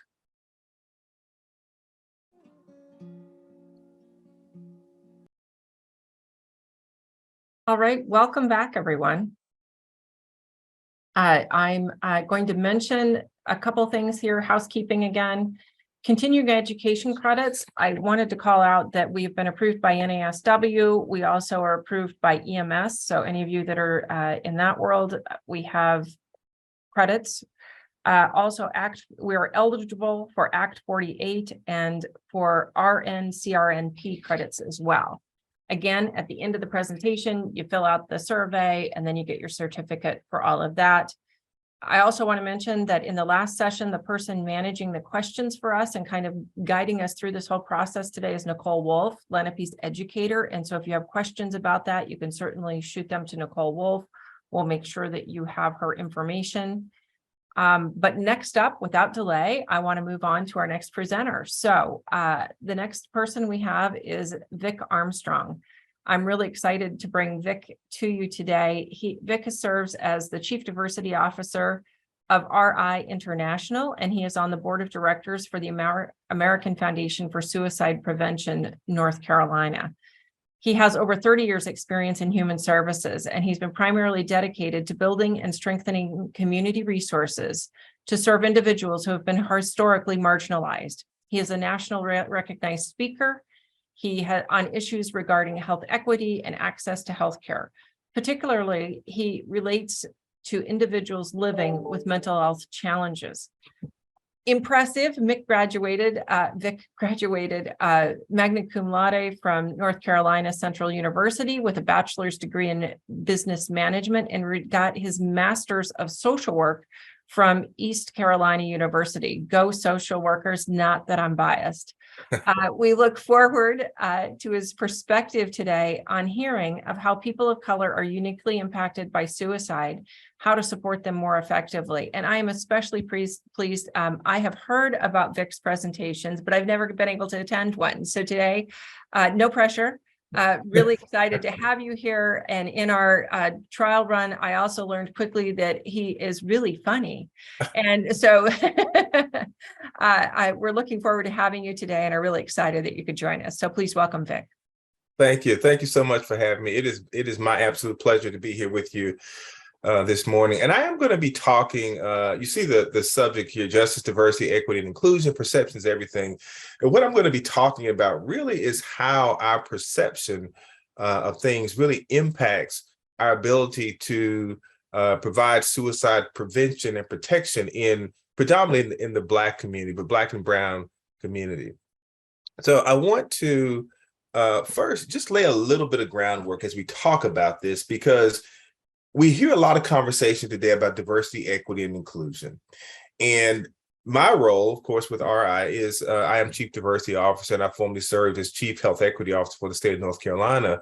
And one of the things that I learned, and I share this with the groups all the time, is that when we talk about diversity, equity, and inclusion, first of all, we're often talking about different things. So when you're talking with different people, you're not always certain that you're speaking the exact same language as you talk about DEI work. But one of the things that is constant about diversity, equity, and inclusion is that it is aspirationally easy. It is easy to get people on board when you talk about everyone having the right to live their best life, everyone having the right to access to services, whether they be physical health services, mental health services, even prevention and awareness services that pertains to suicide. You don't get arguments from people there, but it does not change the fact that the road to diversity, equity, and inclusion is very difficult. And it's very difficult for a number of reasons. One, because we are trying to embed equity in an inequitable system, which makes it difficult. But the other thing is that when we talk about systems, whether we're talking about a government system, whether we're talking about a mental health system as a whole, whether we're talking about organizational systems, whenever you have systems where different key pieces of that system are in disarray, those things will take priority. And then diversity, equity, inclusion becomes a nice to have. It becomes an add-on. So in organization, when you say we're going to embed equity in everything that we do, but our HR system right now is really failing us because we don't have enough personnel to manage all of the new employees, to onboard new employees, to handle payroll. Those things will take priority, and then diversity, equity, inclusion becomes one of those things that you say we'll add it on later, and oftentimes it never happens. So it's very difficult. So we have to be very intentional about how we think about diversity, equity, and inclusion, even as we're thinking about suicide prevention and awareness. I want to talk to you a little bit too about what I believe, because what I believe is obviously going to frame a lot of what I talked to you about today. I believe that exposure to multiple traumatic events and or chronic toxic stress can lead to lifelong physical, mental health, and substance use problems, and that exposure to trauma increases a person's likelihood of being re-traumatized by engaging in high-risk behavior, including inappropriate use of drugs and alcohol. So in other words, I am of the belief that much of what happens and impacts us as we are traveling through life, whether it's traumatic events that occur, or whether it's chronic and toxic stress, that those things impact us. It impacts our behavior. It impacts how we navigate the world. I also want to caution you that as it pertains to equity, there will always exist a temptation to compare the current state of things to the past state of things. And then we celebrate how far we've come, rather than to compare your current state to my current state and recognize how far we have left to go. So in other words, when we look at, for example, suicide rates, coming into 2018, we began to see suicide rates go down before the pandemic, and we celebrated that. But what a lot of people did not know is that suicide rates were not coming down for pockets of people. They were going up for Black youth. in the Black population, we've seen an increase in rates of suicide, particularly among young Black men. And so while we could celebrate that the numbers were going down, some of us could not celebrate because there was cause for alarm. When I talk with folks, organizations, my organization, other organizations, when I talk with them about where we are, we just recently went through an exercise where we were rating where we were in terms of our diversity, equity, inclusion. And what I always find is that people are much more likely to say, if we gauging ourselves on a scale of 1 to 5, people are likely to say, well, I think we should give ourselves a 3, because I think about where we were 2 years ago and look at all the good work that we have done. We should give ourselves a 3. But what I have to remind them is this is not a measure of where you are now versus where you used to be. It's a measure of where you are now versus where you want to go. As a person of color, a Black man, when we think about the DEI road and the things that need to change and the way that we think about our roles in society and our access to care, think about it this way. If you're standing on my neck with both feet and you shift your weight so that some of your weight is now on my shoulder, you may say, well, isn't that better? I've eased up some of the pressure on your neck, but yet I still can't move and I'm still in pain. It still hurts. So we have to focus less on how much better we're doing than where we used to be, but focus on where we need to be. And we need to think about that in terms of who is being disparately impacted. We'll talk a little bit more about that. It's also important to remember, as we're framing this around suicide, the suicide itself is not a disease. It is, in fact, the worst possible outcome of a combination of very complex things, oftentimes including depression or some other mental health challenge. But this also means that we have opportunities to intervene before a person reaches the point of suicidality, but we must do so in a way that speaks to that individual's pain. And we'll talk a little bit more about what that means, but ultimately what I'm saying is we have to have more cultural competency and cultural humility in our practices and our interventions. Now, when we think about achieving equity, and again, think about this in terms of how we respond to communities as it pertains to suicide, we need to identify disparately impacted groups. And I just mentioned how we've seen pockets of suicide increase. But we also need to think about, when we're talking even more broadly in our organizations about equity, think about who is being disparately impacted, who is being negatively impacted, who is either going to have a negative outcome because of what you're doing, or they're not going to experience a positive outcome. They will experience a negative outcome, or they will not experience a positive outcome. They're still disparately impacted. And then include the voice of those who have been impacted or marginalized in strategizing solutions. So as we're thinking about going into communities and providing suicide awareness campaigns, we need to include the voice of those who have been impacted or marginalized. And I intentionally say voice. We often talk about applying the lens of equity, but the lens and the voice are different. The lens is really distorted because it's filtered through your perception of what you think I want, your perception of what you think I need, or what you think you heard me say. But if you include my voice in strategizing, if you include my voice not only as a voice at the table, but as a trusted messenger to carry that message to the community, my voice cannot be distorted. My voice can be heard loud and clear. And then we need to measure the outcomes of our mitigation strategies to determine if what we're doing is making a difference. And there are some working assumptions that we need to consider. First, persistent and often generational, structural, and institutionalized discrimination and exclusion results in documented social group disadvantages and leads to the social drivers of health inequity. And the biases that result from exposure to the structural discrimination and exclusion are learned, they're caught, they're taught, but they can be unlearned. I often say that the hardest part on this road to equity is not the learning, it is the unlearning. I'll give an example, and I get this question a lot. I get this question when I give presentations on achieving equity and then diversity, equity, inclusion, and the impact of bias on Black and brown communities. The question I often get is, what should white people do? How do we become a part of the solution? What should we be focusing on? And I answer that two different ways.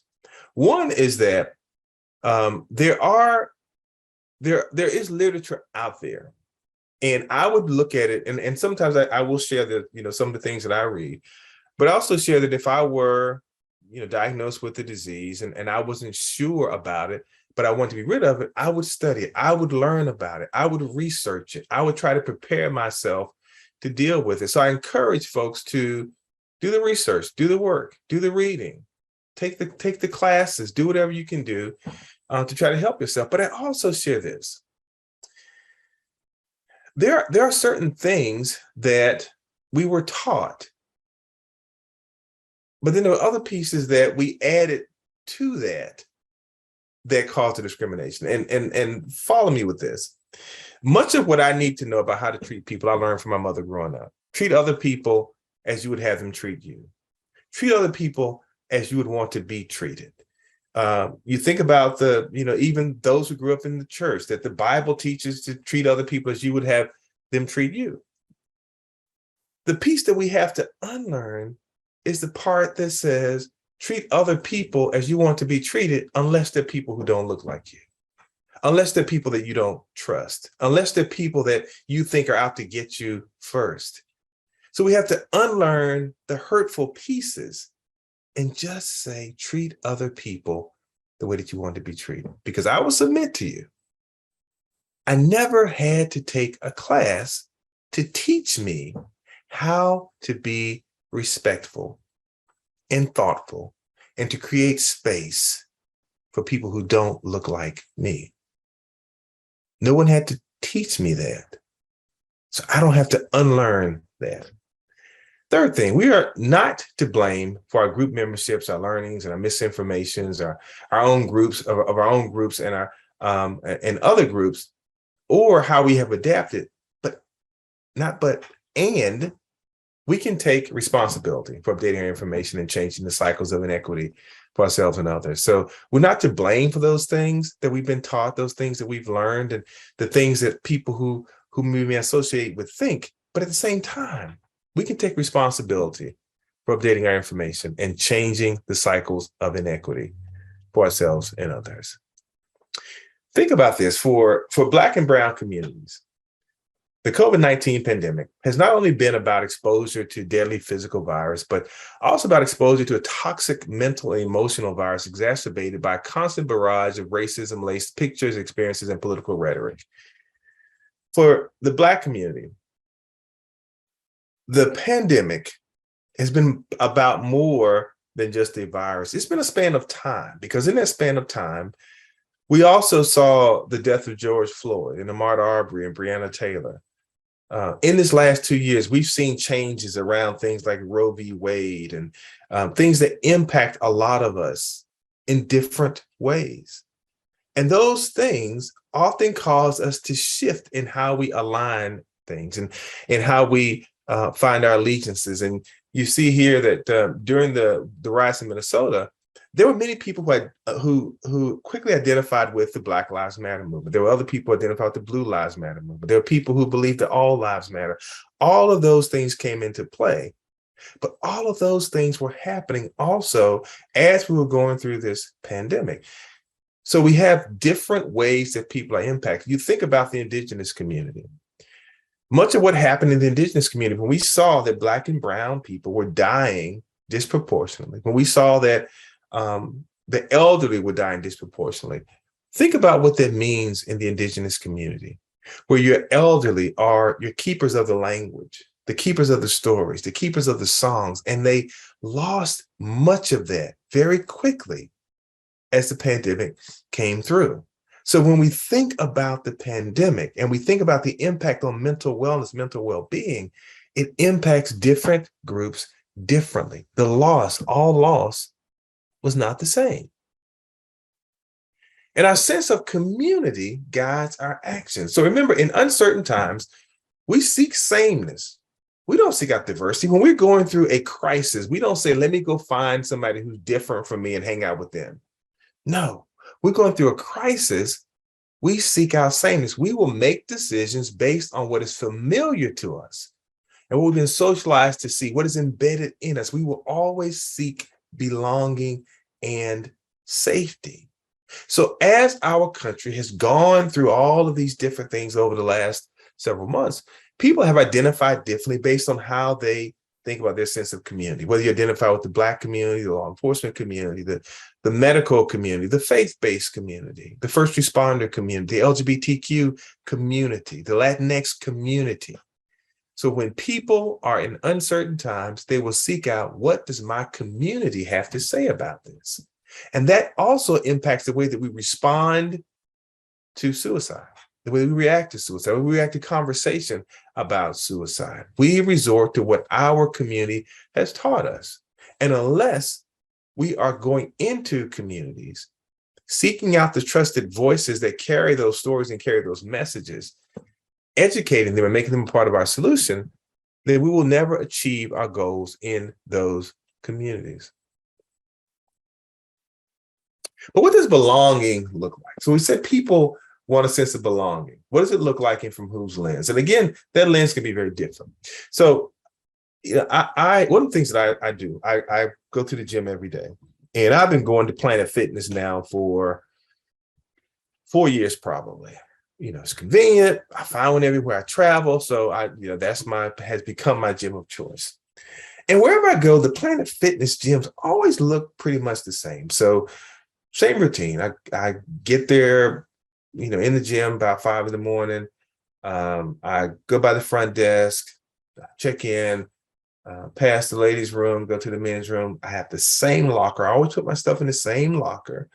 And I do that because as I've gotten older, it's harder for me to remember where I put stuff. So here's my trick. I always put it in the locker that matches my age, which of course is 20-something. So I put my stuff in the locker. Well, this one particular morning, I finished working out and I went back in the locker room to get my bag from the locker, and my bag was not there. My gym bag was not there. And so at first I'm like, okay, well, this is odd. I know I put it here because I always put it in the same place. And I start to look around, but it suddenly dawns on me that no matter how much I look, I'm not going to find this. And I began to really panic because a couple of years earlier, at one of the gyms, they used to have a board where people would hang their keys when they came in. And someone came in one day and took someone's keys and stole their car. So I'm thinking, they've got my bag. My keys were in my bag. So they could have my car and be gone. So I rushed out to the parking lot. I look, my car's still there. Okay, so whoever got my keys, they must be still here. So I keep looking around. Now I'm looking at people. I'm eyeballing people because somebody's got my keys, and I'm looking to see who looks suspicious. And so I start to retrace my steps. And I think, okay, same thing every day. Walk in, I pass the front desk, pass the ladies' room, men's room, put my keys always in the same locker. Not there. Chase my steps. Okay, got out of the car, came in, went by the front desk, ladies' room, locker room, men's locker room, keys. Come by the front desk. Ladies' locker room. Ladies' locker room. Is it possible that I put my keys in the ladies' locker room? And the more I think about it, the more I come to the conclusion, that's all that could have happened. So I walk up to the front desk. There's a young lady at the front desk, and I don't really know how to approach this, but I say to her, I'm sorry, I want to ask you if you can check something for me. I think I might have left my bag in the ladies' locker room. I try to, put on my non-pervious looking face so she doesn't think I'm a pervert. But I left my keys in the women's locker room. Could you check? And I described the bag, everything to her. She walks in, turns right around, comes back out. She says, "Is this your bag?" I said, "Yes, that's my bag. Left in the ladies' locker room. Thank you so much." We both kind of laughed about it. I cannot wait to tell my wife this story. She is going to get a kick out of this. So I go back to my car. I immediately call my wife. I said, "You're not going to believe what just happened." Go through the whole story. I am cracking up. Can't hardly get to the end of the story. Not a sound from her. So I said, "Well, let me tell the story again because you evidently didn't get it." So I tell her again. She doesn't laugh. And then she says, "How many times have I told you about leaving your keys in the locker room. And I'm like, but that's not what the story was about. And she says again, how many times have I told you somebody could have stolen your keys and taken your vehicle? They would have had the keys to the house. They would have had everything. And then I realized, I told this story through my lens, what I thought was funny, but it never dawned on me that what was going to resonate with her was going to be something very different. And sometimes that's the way we need to think about how we approach communities. We often, whether we're thinking about it from a systems perspective or an organizational perspective, we think about connection and collaboration through our lens, what it looks like to us. But what does it look like to the person on the other end? The thing that we think is most important to them oftentimes will turn out not to be nearly as important as we think. And they will zero in on something completely different and say, you completely missed this. The same way that we often go right to focusing on someone's physical symptoms or mental health symptoms, and we bypass the fact that this person doesn't have food to eat or a place to stay. So we have to think about things in terms of that lens. And remember, when it pertains to suicide, not everyone comes to the suicide conversation from the same place.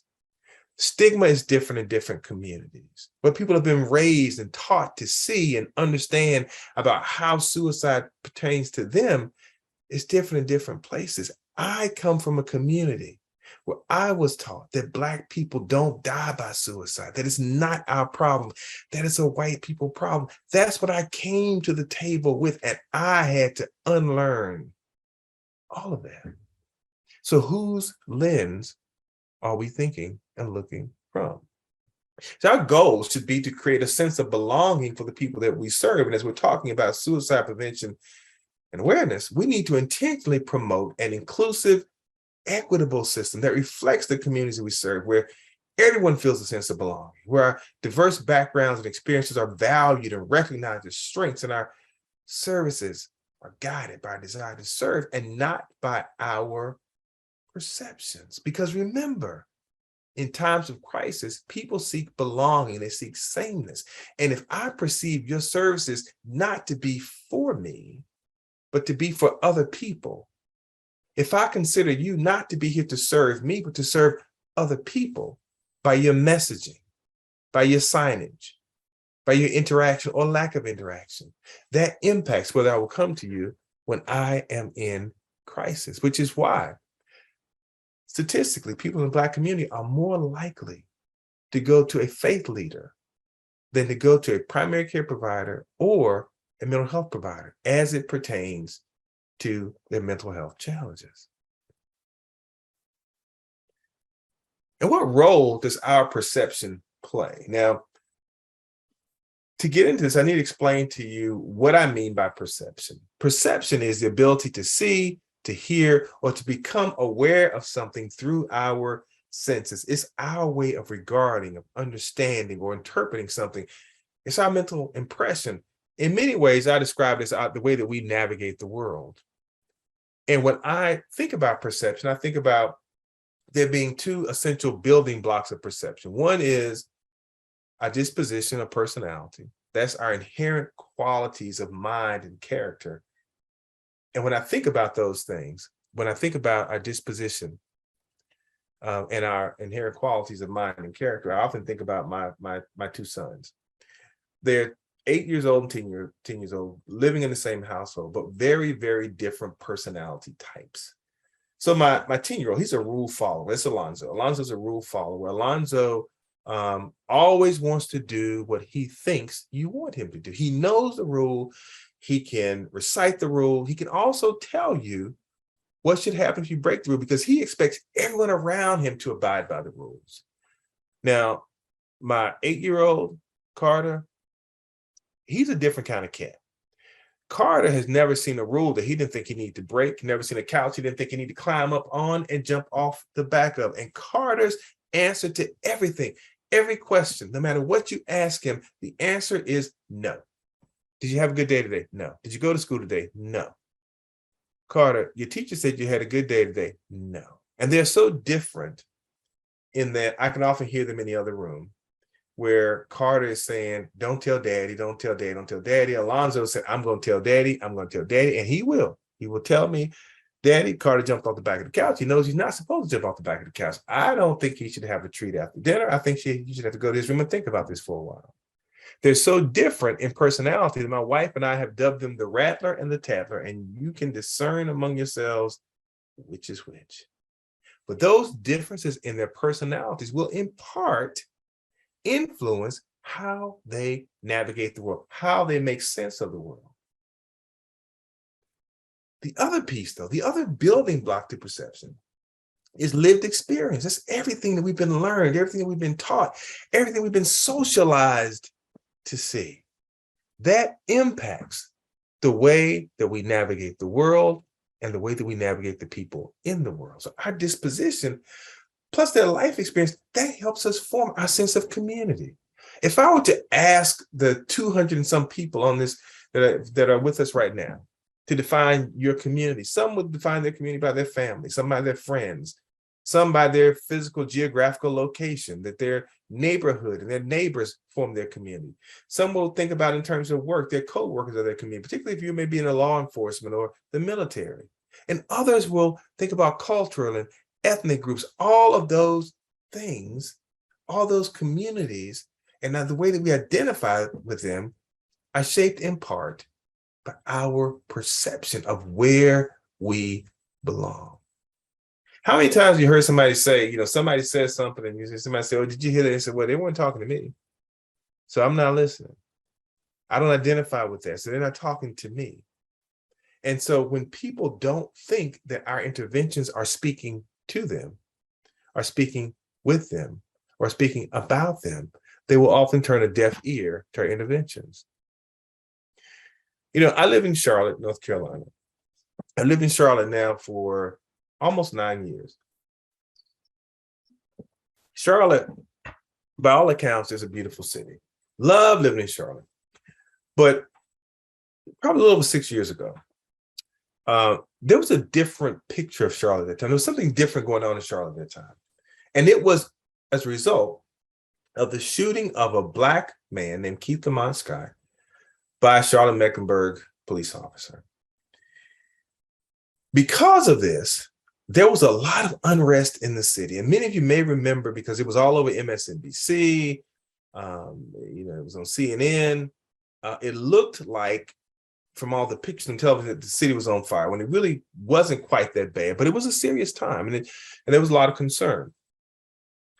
Well, one of the things that I like to do is I like to get up every morning and exercise. And at that time, I was a more avid runner. So I would get up at 4 o'clock in the morning, and I still get up roughly 4:30 or so, but I would get up at 4 o'clock in the morning. I would stretch, I would run, and I would be in the gym by 5 a.m. And so at this time, I was working out at a YMCA in a predominantly white part of Charlotte, South Charlotte area.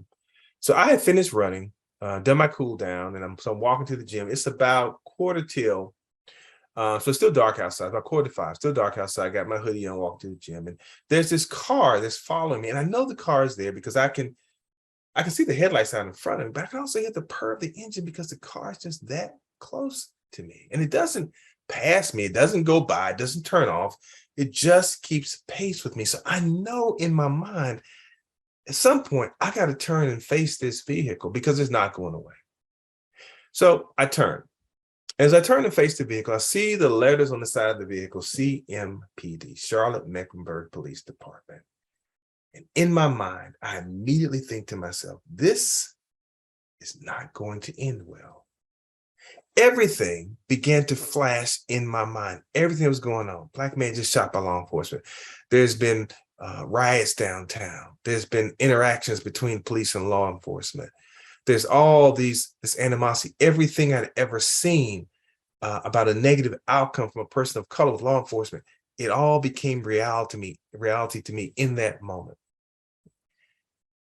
And as I turn and as I lift my eyes up the side of the car, I lock eyes with the driver, and lo and behold, it's a white male police officer. So in my mind, again, I'm thinking this just keeps getting better and better. Not going to end well. But then the officer, he asked me a question that I was not expecting. He said, "Did you know you're being followed?"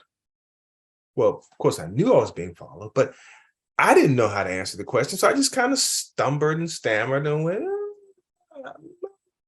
no, it didn't follow. And I had no idea why my voice gets high when I lie, but it does.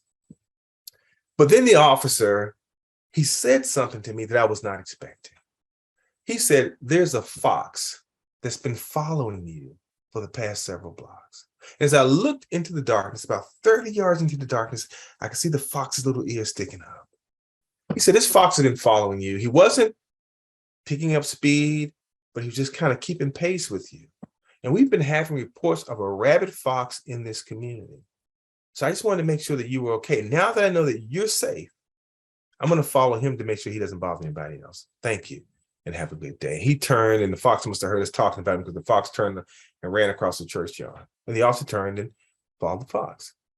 Now, I tell that story for a couple of different reasons. One is, as I begin to tell that story, everyone begins to go someplace with their story in your mind based on your life experience, based on your perception. And in that moment, my perception drove me. My perception drove my thinking. I thought about every negative possible outcome. But the officer changed the whole conversation by seeing me as a person who he wanted to make sure was safe. That diffused everything. All I wanted was to be seen. All people want from us is to be seen in our interventions, to be seen in our programs, to be seen in our services. But the other thing I want to point out is that, for some people, as I began to say, given the backdrop of everything that was happening, I'm walking and a car is following me, somebody begins to say, I think I know where this is going. As I say, it's a police officer. Again, somebody says, I think I know where this is going.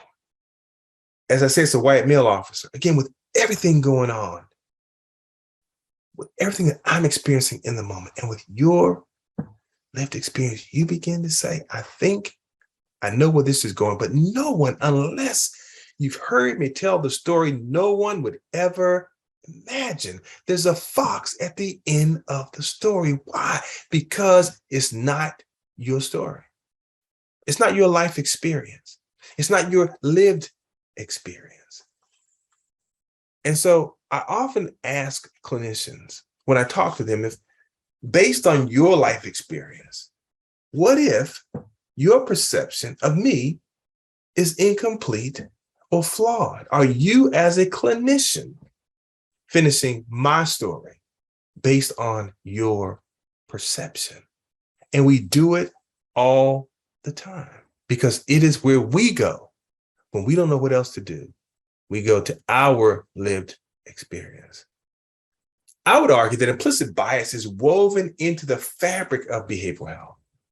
Implicit bias influences a provider's ability to engage in truly patient-centered, person-centered care, because how can you engage in person-centered care with me when you don't acknowledge, understand, or accept my perception of my life as a Black man in America?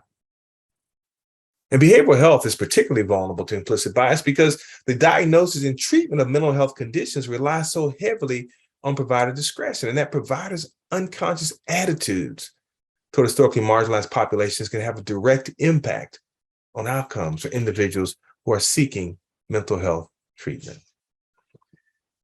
According to the Health and Human Services Office of Minority Health, Black adults in the United States are more likely than white adults to report persistent symptoms of emotional distress, such as sadness, hopelessness, and feeling like everything is an effort. Yet, at the same time, despite the need, we're less likely to receive guideline consistent care. We're less frequently included in research, and we're more likely to use emergency rooms or primary care rather than mental health specialists. And when you ask yourself, why? Compared to whites, African Americans are less likely to initiate treatment, more likely to terminate treatment prematurely.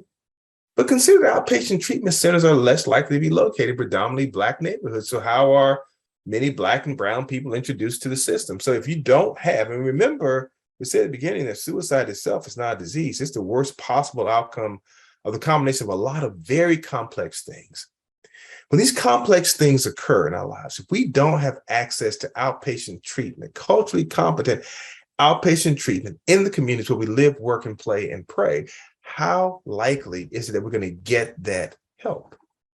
And if we don't get the help before we reach the point of suicidality, then how are Black and brown people, and Black and brown men in particular, often introduced to the mental health system, either via the back of a police car or in an acute care emergency department, neither of which is going to be conducive to good outcomes, and neither of which is going to build a good relationship with the mental health system.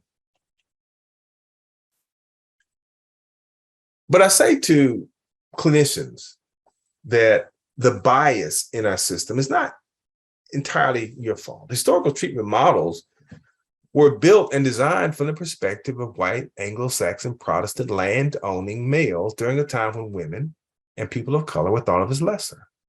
And when those in the LGBTQ community would have been thought of as mentally ill. They were not designed to account for or accommodate the nuances of race, culture, ethnicity, or sexuality.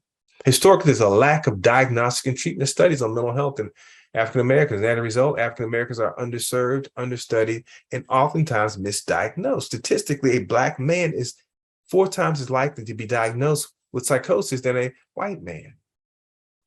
Hispanic man, 3 times more likely to be diagnosed with psychosis than a white man. And there's no evidence to show that there's a higher likelihood of a Black or a Latinx man experiencing psychosis.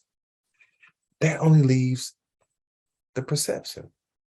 Consider also, there's a lack of diverse clinicians. According to the American Psychiatric Association, while Blacks only roughly make about 13% of the US population, only about 4% of psychologists in the US are Black, and about 2% of psychiatrists are Black. Now, I, as a social worker, I'm the first to say a good clinician is a good clinician. I acknowledge that. But I would also submit to you that perception goes both ways. As a Black man, as a 50-something-year-old Black man, I know you thought I was in my 20s. Sorry for that little misdirection. As a 50-something-year-old Black man, it would be very difficult for me to walk into the office of a 20-something-year-old blonde-haired, blue-eyed female and say to her, I don't feel like getting out of bed in the morning. I cry all the time, and my sex drive is low. That's a hard conversation for me to have with anyone, let alone someone who I feel like doesn't understand what it means to me culturally, what it means to me in my community, what it means to me in my household, and that I'm not certain that that person even cares. So oftentimes it's the perception of the patient that can also hinder their ability to receive guidance and services from us. And so it is important that people be able to find clinicians that they can identify with. So we have to think about, and I have thoughts, but that's a whole other discussion on how we improve our workforce. Many clinicians don't have the framework to acknowledge and understand historical adversity, which includes slavery, sharecropping, and race-based exclusion from health, educational, social, and economic resources, and how that translates into socioeconomic disparities experienced by many African Americans today. And the socioeconomic status is linked to mental health. People who are impoverished, homeless, incarcerated, or have substance use problems are at a higher risk for poor mental health. And historically, again, there's a lack of diagnostic and treatment studies on depression in African Americans as a group, underserved, understudied, and misdiagnosed. You know, my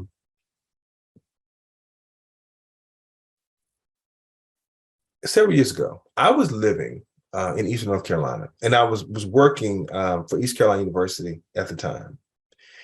And one day after work, I was at the mall, had gone into the restroom, and I'm standing there at the sink, and so I'm washing my hands. And as I'm standing there washing my hands, lo and behold, a middle-aged white woman walks into the bathroom.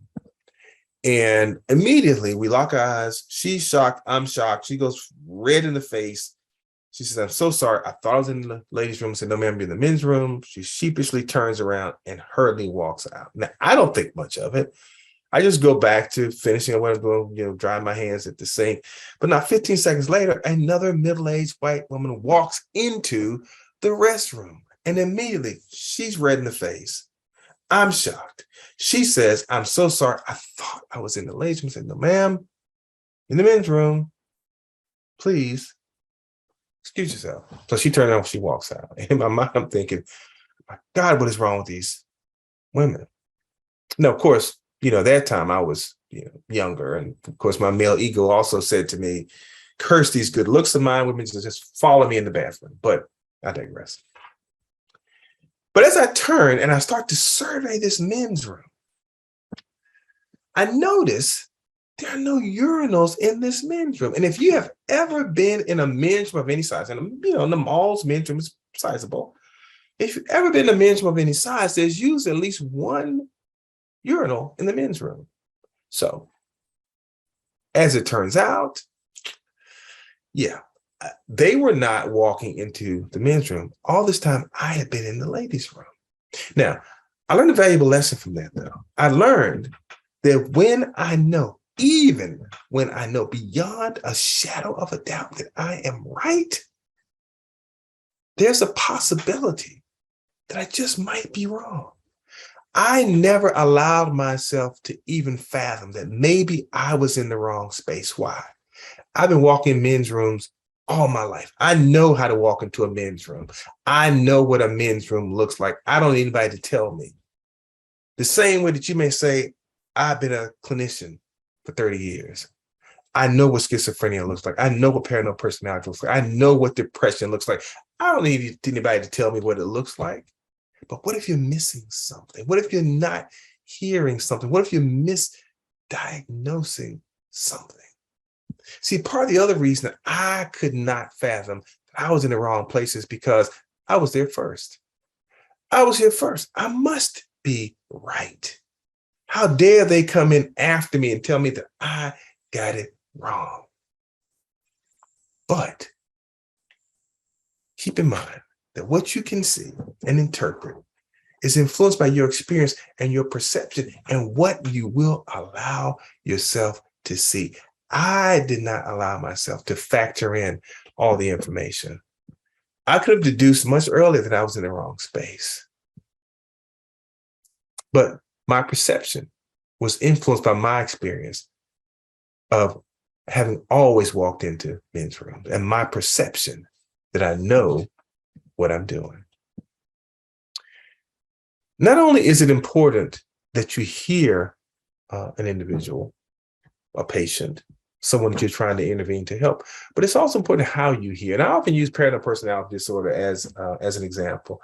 Paranoid personality disorder, as in DSM, is characterized by pervasive distrust and suspiciousness of others, such that their motives are interpreted as malevolent. And then it talks about the age of onset, beginning by early adulthood and present in a variety of contexts. And when you look at the criteria to be considered for a diagnosis of paranoid personality disorder, you have these 7 criteria. You have to hit 4 of these criteria. Now, things like will believe others are using them, lying to them, or harm them without apparent evidence. They will have doubts about the loyalty and trustworthiness of others, will not confide in others due to belief that their confidence will be betrayed. They will interpret ambiguous or benign remarks as hurtful or threatening. They'll hold grudges, and in the absence of objective evidence, believe their reputation or character are being assailed by others and will retaliate in some manner, and then there's jealous or suspiciousness of intimate partners. Now, I share this because if you think about this, and you got to hit 4 of these to be considered for a diagnosis of paranoid personality disorder. As I'm looking at this, and I consider myself to be a relatively sound mind, but on any given day, depending on how you hear me, I could hit 4 of these criteria.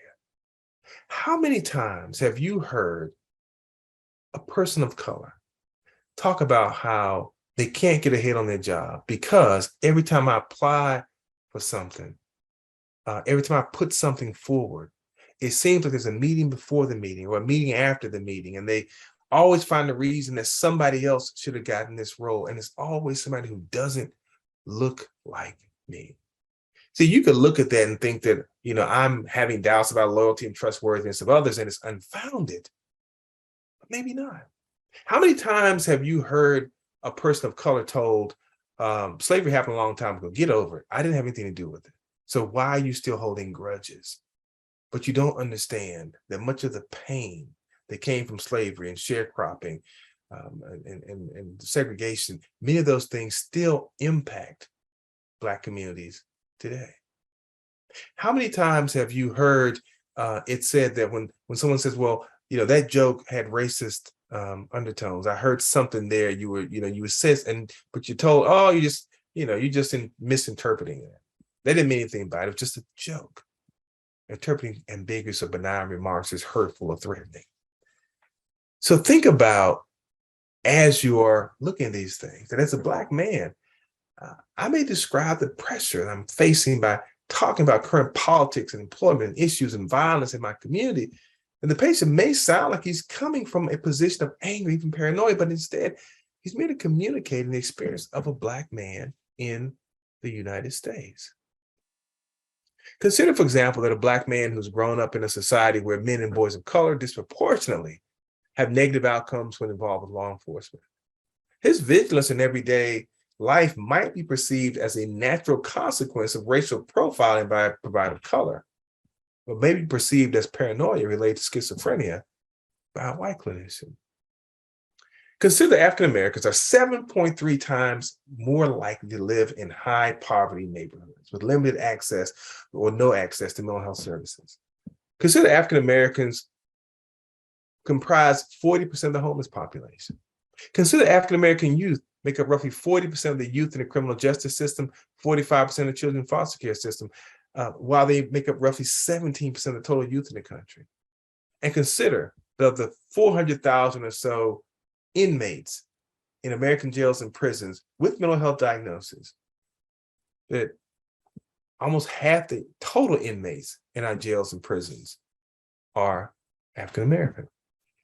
You would have to believe that either African Americans are genetically flawed and therefore predisposed to negative outcomes, or that the system is flawed and disproportionately channels Black people, brown people into situations that can often predetermine negative outcomes.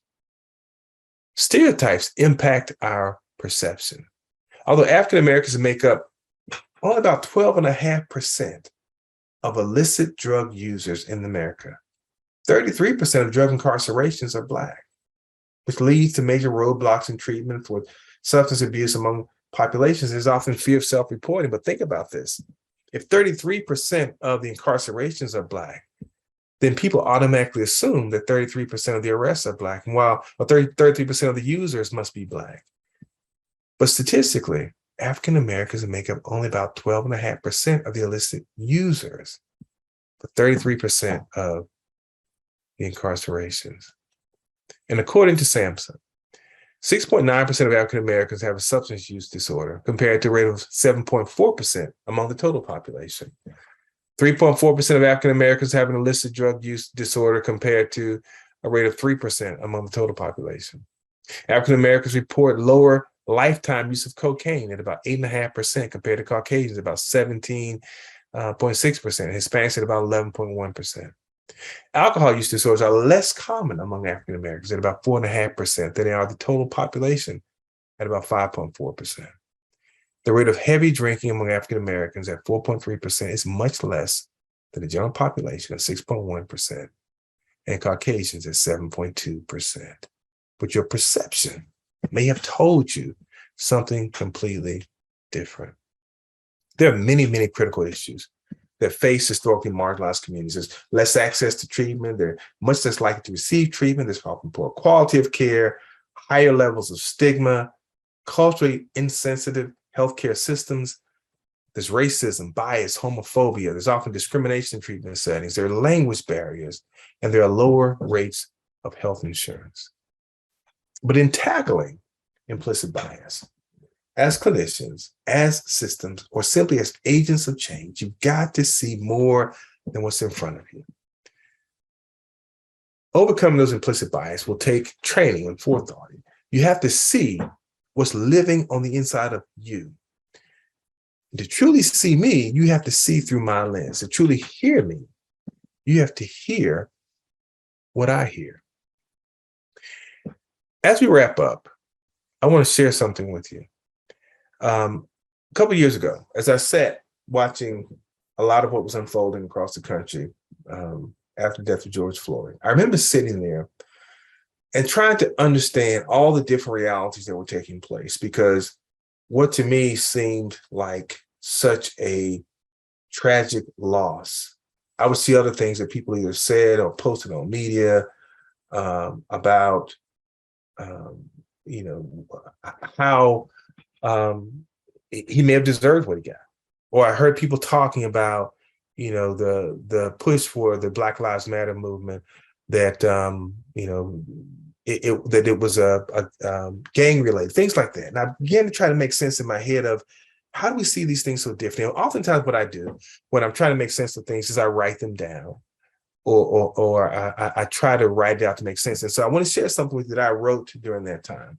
Now, I want to couch this by saying, I'm not saying this or sharing this because I want to make a political statement.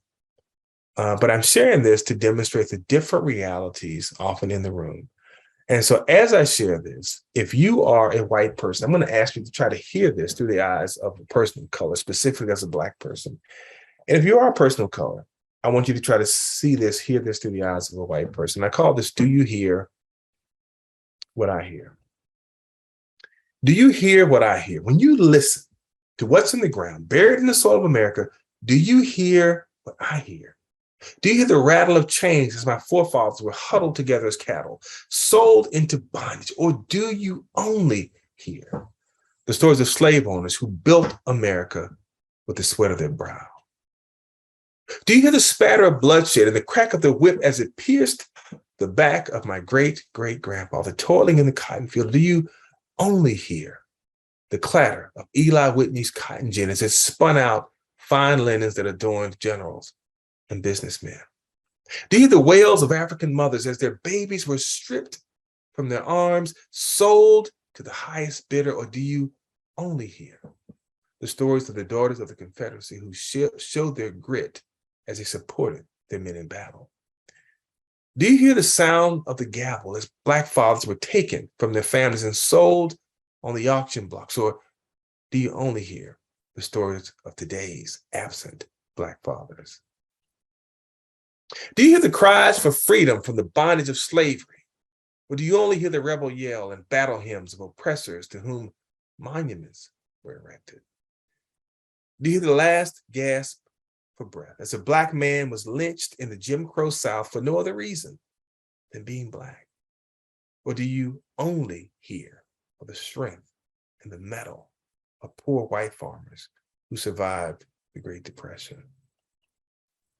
Do you hear the screams of the 300 Black citizens murdered in Wilmington, North Carolina massacre of 1898? Their businesses burned to the ground by a mob of 2,000 angry white men simply because they dared to prosper? Or do you only hear the angry Black protesters in 2020? Do you hear the spirituals ringing out as freedom marchers locked arm in arm saying, "We shall overcome," while being set upon by dogs and fire hoses? Or do you only hear of how great the 60s were, prompting you to long for days gone by and to seek to make America great again? Do you hear the cries for justice, for equality and freedom as I take a knee? Or do you only hear the Star-Spangled Banner and avert your eyes? Do you hear the voice of 14-year-old Emmett Till, lynched in Mississippi in 1955 for speaking to a white woman? Or do you only hear the tales of Black male predators? Do you hear Eric Garner's stifled "I can't breathe"? Or do you only hear the often repeated "he should have complied"? Do you hear the screams of a startled and frightened Ahmaud Arbery who, while out jogging in Georgia, was murdered for something someone thought he might have done? Or do you only hear their pleas of innocence and that they have to protect their property? Do you hear the cries of Breonna Taylor asking why, as she was shot 8 times in her own home by law enforcement officers who were at the wrong residence? Or do you only hear how we shouldn't police the police when Black lives are lost? Do you hear George Floyd crying out to his mother, to all Black mothers, as he lay dying on the concrete with an officer's knee on his neck for 9 minutes and 29 seconds? Or do you only hear the call for law and order against the base elements of society? Listen, do you hear what I hear as I place my ear to the ground? Do you hear the spilled blood crying from the depths of the soil? Can you hear it? Can you hear my pain? Can you hear my anguish? Can you hear me? I hear you. And sometimes the silence is deafening. Remember, if you can't see me, if you can't hear me, if you can't identify with and feel empathy for the historical trauma that I have to live with, if all you see is a Black body that signals danger and a need to be controlled, your interaction may become another tragic experience that I have to carry. And remember, perception is everything. Thank you.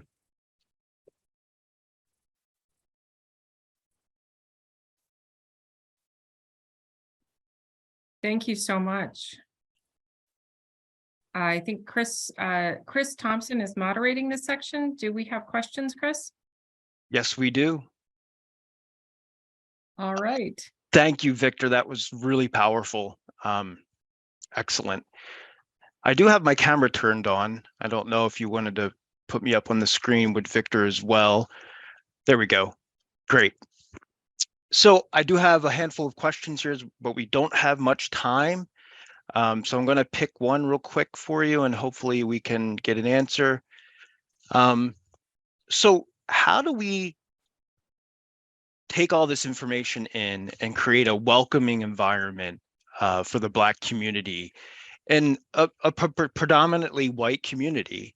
And how do we break down those barriers to have these conversations about diversity and inclusion?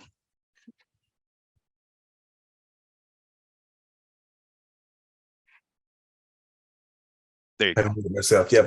I think there are some basic things that we can do. One is, I do think part of it goes back to something I said very early on. We can't uncomplicate it by thinking about what would I want in this situation. Strip away what people deserve, strip away what you think people want. What would I want? And begin from there. I want accessibility. I want my voice to be heard. I'd want someone who looks like me to be a messenger. I'd want, all of those things to happen. How do we make those things happen for the communities that we serve? And one of the things that I believe is doable is, if we are serving Black and Brown communities, we need to create a way for them to give voice to the interventions that we are that we're putting forth in their community. And that does not mean that what you've done in other communities you can't continue to do. But one of the things that we learned when I was working for North Carolina DHHS, responding to the COVID pandemic, was that if we wanted to get into Black and Brown communities, we had to use a different strategy, a different approach. We brought different people to the table to tell us what are the current challenges? Why are people not trusting our resources? Why are people not getting vaccinated? Why are people not getting tested? How do we overcome that? Whose voice needs to be sharing that, leading that? What media outlets do we need to be using to do that? And so I think we need to think about those things because then we're, again, not trying to speak from our lens. We're trying to speak through the voice of those who've been impacted. Great. I just wanted to ask one more question and then we'll wrap up and take a break. You mentioned earlier the role of the church in the Black community and providing mental health care. Can you help us understand that a little bit better, expand on that a little bit? Yeah, that's a great question. I feel like sometimes maybe that is a way of opening the door. Yeah. So I grew up in the church. My father was a Church of Christ pastor, pastored for 48 years.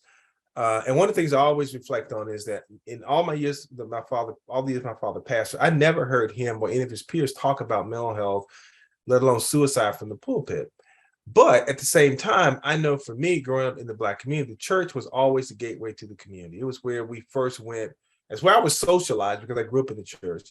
It's also where we went for our social services, where we went for our support. Families that couldn't pay their rent, they went to the church first. And so the church has always been that place where people seek that sense of connection, that sense of belonging, but also seek having their social and physical needs met. So there's definitely, in my eyes, a role for the church to play. The problem that the church has had is that we've often seen mental health and particularly suicide conversation as being opposed to theology. And so one of the things that I try to do, and I'm national director for Soul Shop, which is a workshop that teaches faith leaders how to talk about suicide in the church. I'm national director for Soul Shop for Black churches, but it is a way of helping faith leaders to first understand that their congregations are impacted by suicide, but then to help them understand how talking about mental health and suicide doesn't have to be contrary to your theology. There's a way that you can do it all, because if the church is a place of healing, then people should be able to find healing mentally as well as emotionally and spiritually. So there's much more on that. I would encourage people, go and look at Soul Shop. Just Google Soul Shop and you'll find that workshop. But I definitely believe there's a role for the faith-based community to play, particularly in Black and Brown communities. Well, thank you so much, Victor. This is a great presentation, a lot to think about. And I can't thank you enough for being here today and sharing your experience, strength, and hope. I really appreciate it. I'm going to turn it back over to Sharon Kern now, and I believe we're going to get ready for a break. Yes, we are. And I want to reiterate, thank you so much, Victor, for this presentation, and just so much information. Again, the other reminder I want to say for everyone watching is we're not ignoring questions. So if you're typing them into the Q&A, we're giving them to the presenters, and then we will be publishing them so that you put a question in there. We will get to you, even if we can't get to you during the presentations. So right now we are taking a break. We're going to be back at 11:15 for our next presenters. So we'll see you then. Hi, everyone, and welcome back. One bit of advertising, this is like the commercial break, is the slides are showing you that there is a walk this coming weekend for suicide prevention and awareness. So make note of that when the slides are scrolling through at the next break. It's not too late to register, and please join us. And it is hosted by the Bucks County Suicide Prevention Task Force. We'd love to see you there. So next presenters are up. I'm happy to introduce Dave Yovino and Michael Gill to you. I'd like to introduce Dave first. Dave is a licensed clinical social worker at Bucks Support Services in Newtown, where his focus is on aiding those in need by supporting clients and community empowerment. He uses a strengths-based approach to conflict resolution, goal planning, and personal discovery. He has more than 8 years of experience in human services, ranging from pre-K through adolescence and adulthood. Dave is dedicated to training substance abuse and to serving the LGBTQ population via promoting safety, collaboration, and communication and trust. Gill is also a master's level therapist at Bucks Support Services in Newtown. He received his bachelor's degree in applied behavioral sciences from Ashford University and his master's in clinical mental health counseling from Capella University. Michael has years of experience in counseling, and he has worked both in residential and outpatient settings for drug and alcohol treatment. He's a certified trauma professional through the International Association of Trauma Professionals. We look forward to hearing both of your perspectives on how the LGBTQ plus community is uniquely impacted by suicide and how we can support them. So please join me in welcoming both Dave and Gill today. Thank you. Thank you. My name's Gill. Pronouns are he, him. And those introductions make everyone sound so fancy. I can't get past that. But today we're going to be talking a little bit about suicide prevention, specifically with the LGBTQ community. We're going to start off with some of the more basic stuff.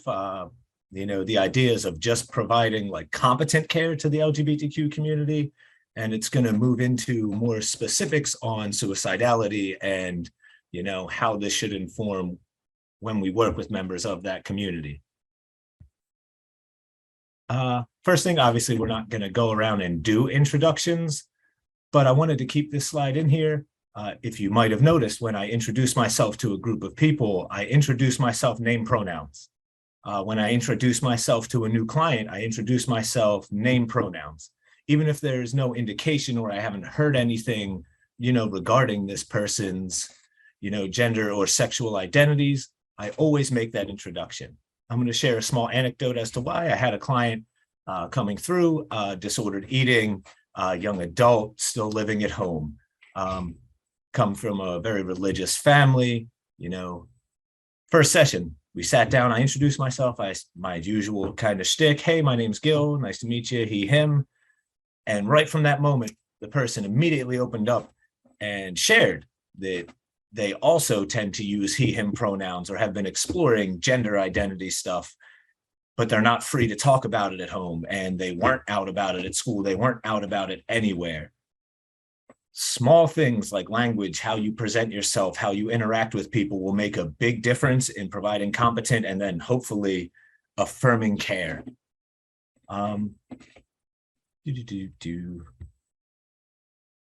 Reviewing language, basic stuff. Language is obviously a tool of oppression. So being very mindful of our language is important. Real quick, I want to own my own identities. I'm a cishet white guy. So understanding that as I present this, I am not an expert on the LGBTQ community, but I do work very closely with them. And I tend to view myself as at minimum, like I'm competent enough to get by. I've made mistakes. I continue to make mistakes. Sometimes I slip up. I use wrong language. The place I grew up, how I grew up, greatly influenced how I viewed the world for a long time. When I do make a mistake, I find it important, acknowledge it, apologize, move on. Don't be overly apologetic. Don't force that person to comfort you or make you feel well. I say that just to say, if you do slip up now and then, don't beat yourself up. First thing we're going to go through is language related to gender identity, which can be defined as our inner sense of being a man, woman, non-binary, or another gender, or how the mind and heart regard the body. Gender identity different from gender expression. How one presents might not necessarily relate to how one identifies. On here, we have some general terms, man, woman, cisgender, which is same gender as assigned at birth, transgender, agender, androgyne, bigender, pangender, gender fluid, gender queer, gender nonconforming, gender non-binary, demigirl, demiboy, gender expansive, gender diverse. It's important to have a familiarity with the terms that relate to the community. That being said, there's an ever-evolving, kind of group of language and terms being used. It's equally important to not just know the terms from a textbook or from your research, but when a client presents and sits right in front of you, to understand what that term might mean to them. Because you might have a client who presents and uses a term to describe their gender or sexuality, especially if you work with younger clients, that might not match up with what you think it is. It's important for me to always regard the client as the expert.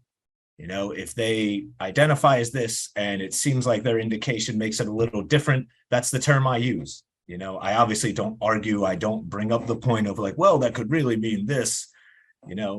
They are experts. There's also, there's tons of different terms that didn't make it on here, but you can get into the realm of indigenous peoples using the term two-spirit, to explore like being gender expansive or gender diverse. Sexual identity. This is from the APA. Sexual orientation is a component of identity that includes sexual and emotional attraction to another person. Some of the terms I just put on here as like a brief introduction. Asexual, which does not experience sexual attractions. Allosexual does experience sexual attractions. Autosexual prefers sexual interactions with themselves. Aromantic does not experience romantic attraction. Bisexual, gay, lesbian, pansexual, queer, polysexual. Basically, any term that ends in sexual could also end in romantic. Differentiates a little bit of who I'm attracted to in a physical, sexual way and who I'm attracted to in an emotional sort of way. When you're interacting with individuals in different levels of care I've worked in, we were responsible for things like biopsychosocial assessments. And there was a steep learning curve for me coming out of school because honestly, my education didn't really focus on this stuff. And I was fortunate enough to have some really good supervisors early on. But I would often, when I'm completing these assessments, you know, in agency work, sometimes that's the first thing you have to do is rip through this 50-page biopsychosocial with someone you've never even met before.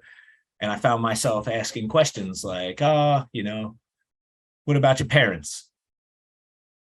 Which already establishes an assumption, right? That they know about their parents or they have an interaction with their biological parents. I often found myself early on making like really big mistakes. Like, you know, all right, so you grew up with your parents? Yeah. What's mom's name? What's dad's name? Oh, no, heteronormativity. I assume they grew up in a household with a mom and a dad, right? You know, so through supervision, I've gotten very adept at being mindful of that stuff. I use term caregivers. I'll ask questions like, you know, who'd you grow up with? You know, who raised you?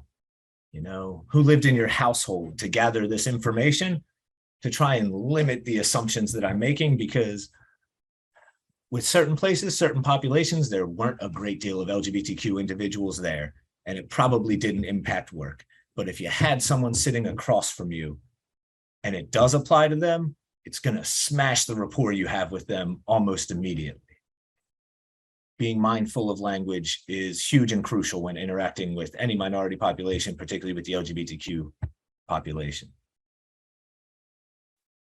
So that being kind of the fundamentals of language, the importance of being aware of language, the importance of being mindful of language you use and how you say things, how you phrase questions, you know, being mindful of heteronormativity, being mindful of microaggressions. We're going to move into the general topic of more specifically with suicidality and suicide prevention with the LGBTQ community. We're obviously not going to brainstorm because it's not that type of interactive presentation today, but it's important to consider, and I'd like everyone to take a few moments to think for yourself, you know, why do we see such high rates of suicidal ideation attempts and completed suicides in the LGBTQ community?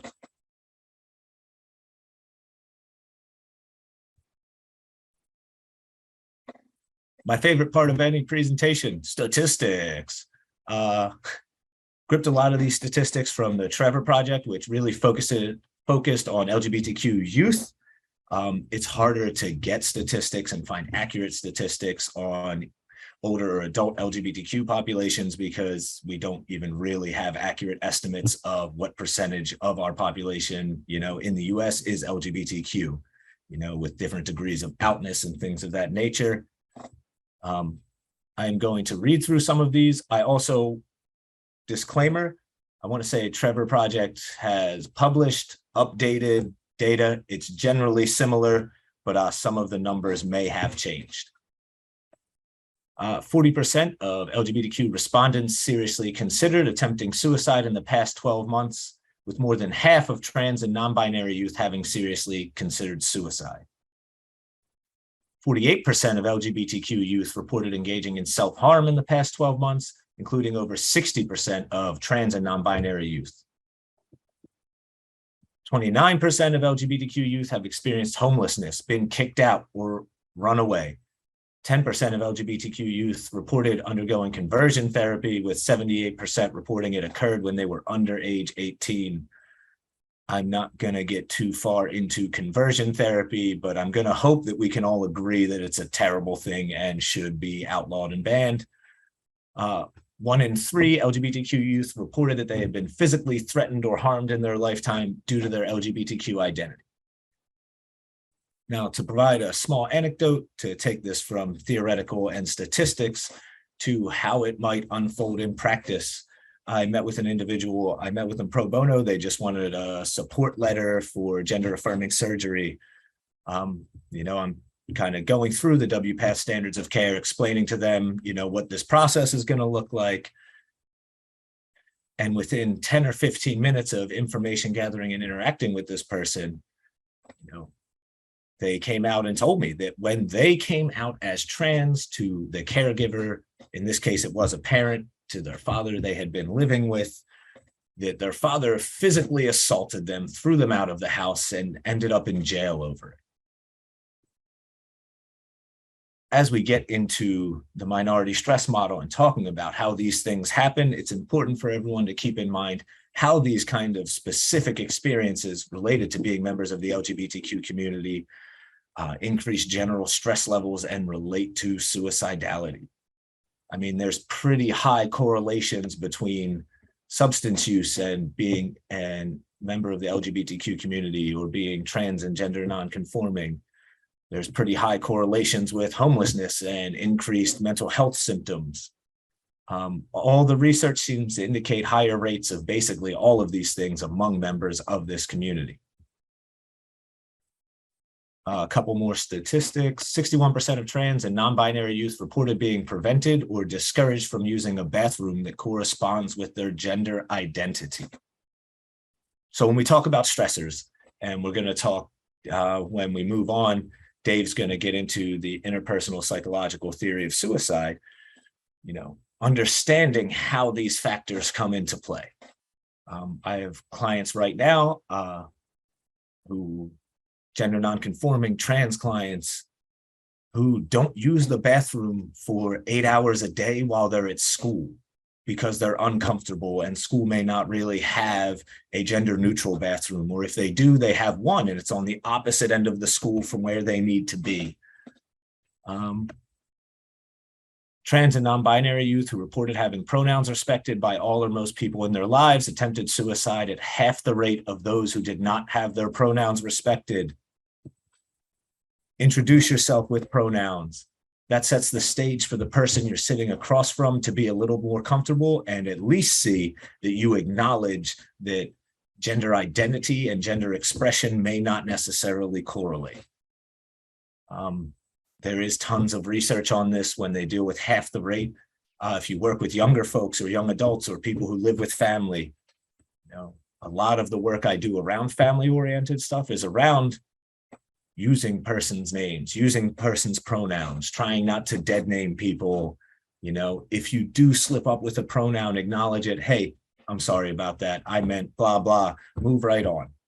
If they explain to you that they want to process that and they want to talk about it, then by all means, do that. Statistics did not include statistics on family rejection, which has been cited in prior studies to increase SI and reported suicide attempts.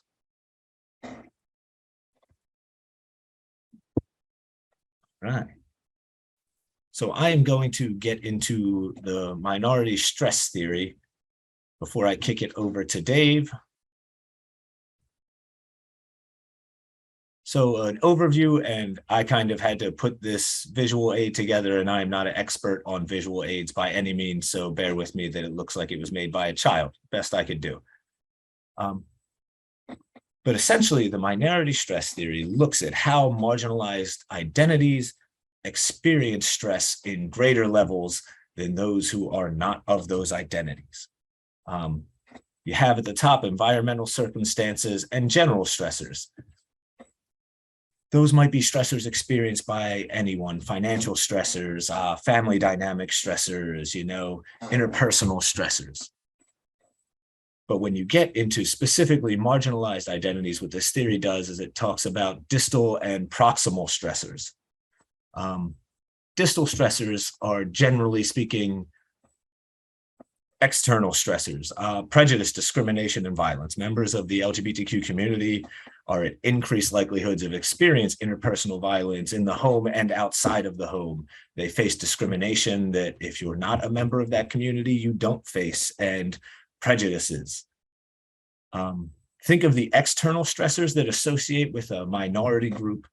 Again, distal stressors. Proximal stressors are how that creates a more internalized sense of stress. when you talk about expectations of rejection, concealment of identities, and internalized prejudices. If you grew up in a rejecting family or a rejecting environment relating to being a member of the LGBTQ community, it can obviously result to certain degrees of internalized prejudice. Sometimes concealment of identity, although it's a stressor because now I don't want people to know and I'm going through efforts and I'm worried about if people are going to know. Also acknowledging that at times that can be a safety factor, depending on where you live, depending on, how your community is viewed by the community as a whole. And again, with the increased rates of likelihood of experiencing interpersonal violence, concealment can be a survival strategy. You also talk about, or we will explore, expectations of rejection. This idea of, to a certain amount, we'll call it like outness and how that is going to be received. You might have a young person really exploring their identity as it relates to gender and sexuality, who might be comfortable talking to one or two of their friends about what's happening, but they might not be comfortable, expressing themselves or using their name and pronouns in an educational or school setting or around certain family members. When you're dealing with adults, they might be very out to their friends and family, but they might limit that kind of outness in the workplace because they're uncertain how people are going to respond to that. Pretty well documented links between increased stress levels and increased mental health symptoms. Then at the bottom here, it has coping strategies, social supports.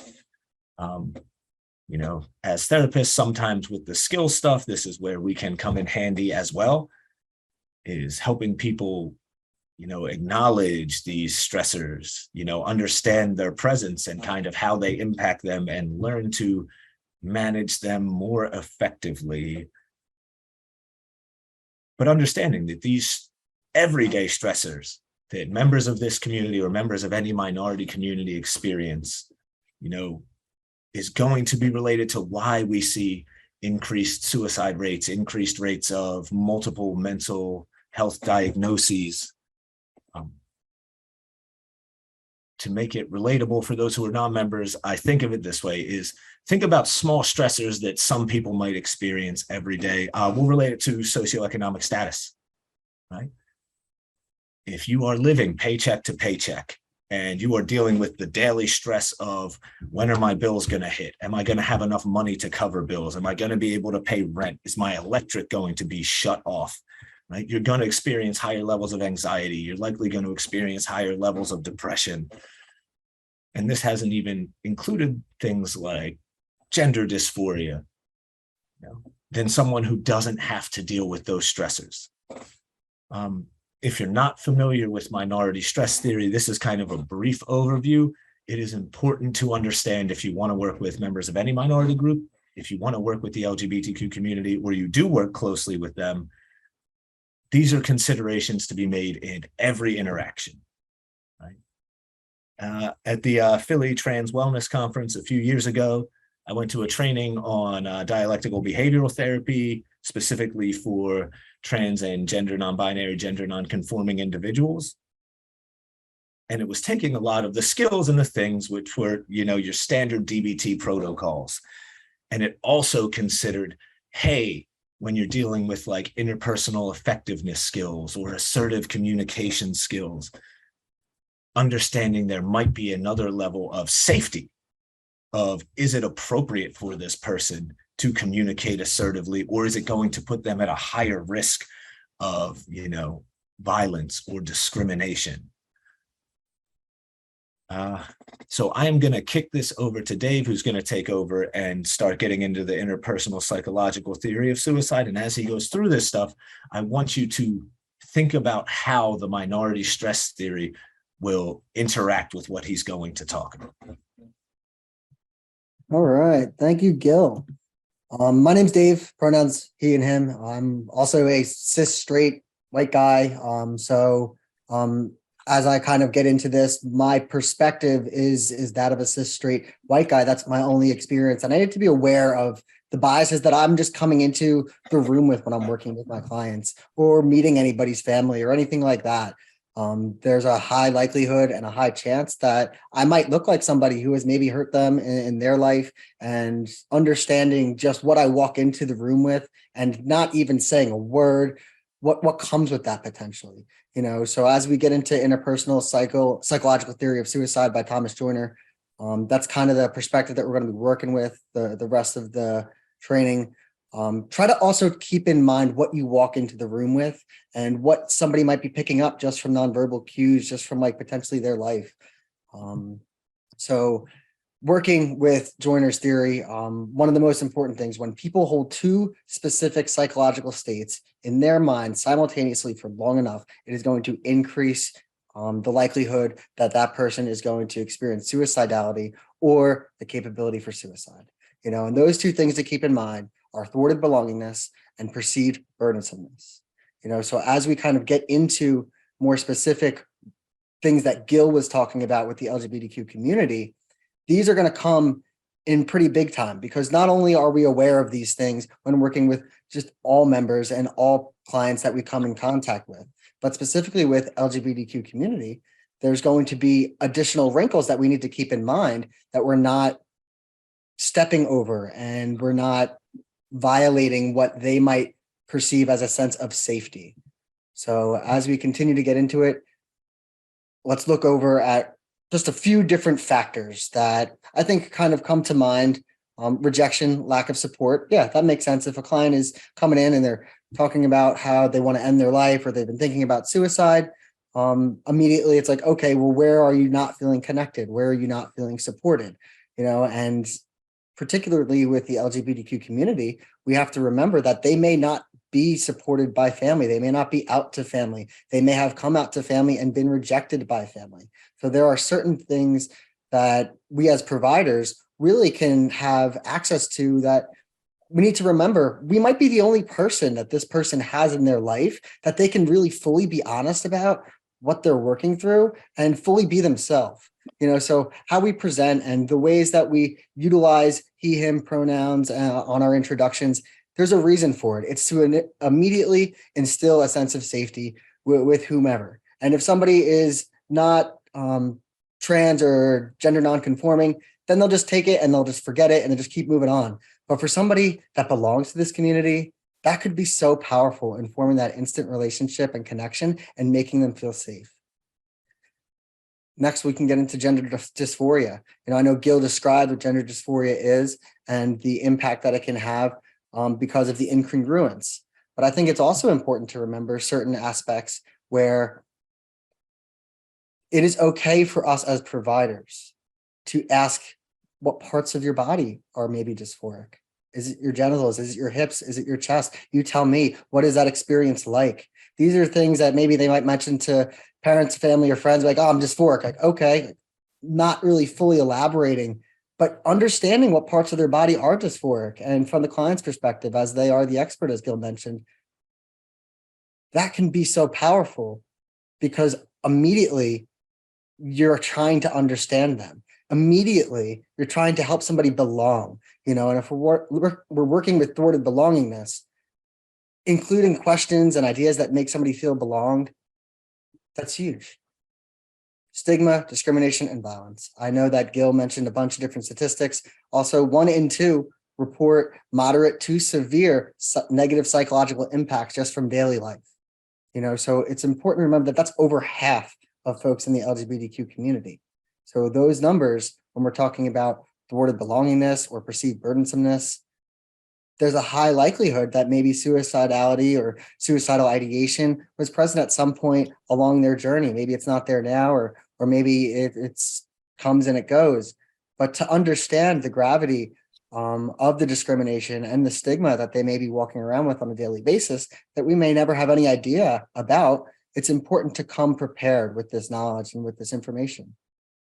Also, 15% report postponing or avoiding medical treatments. And I think this is where we as providers really come in pretty big time, because the reason that folks feel uncomfortable coming in for medical procedures is not just because of the family or the school or the friends or the society, but also because of the interactions that folks have had with providers themselves.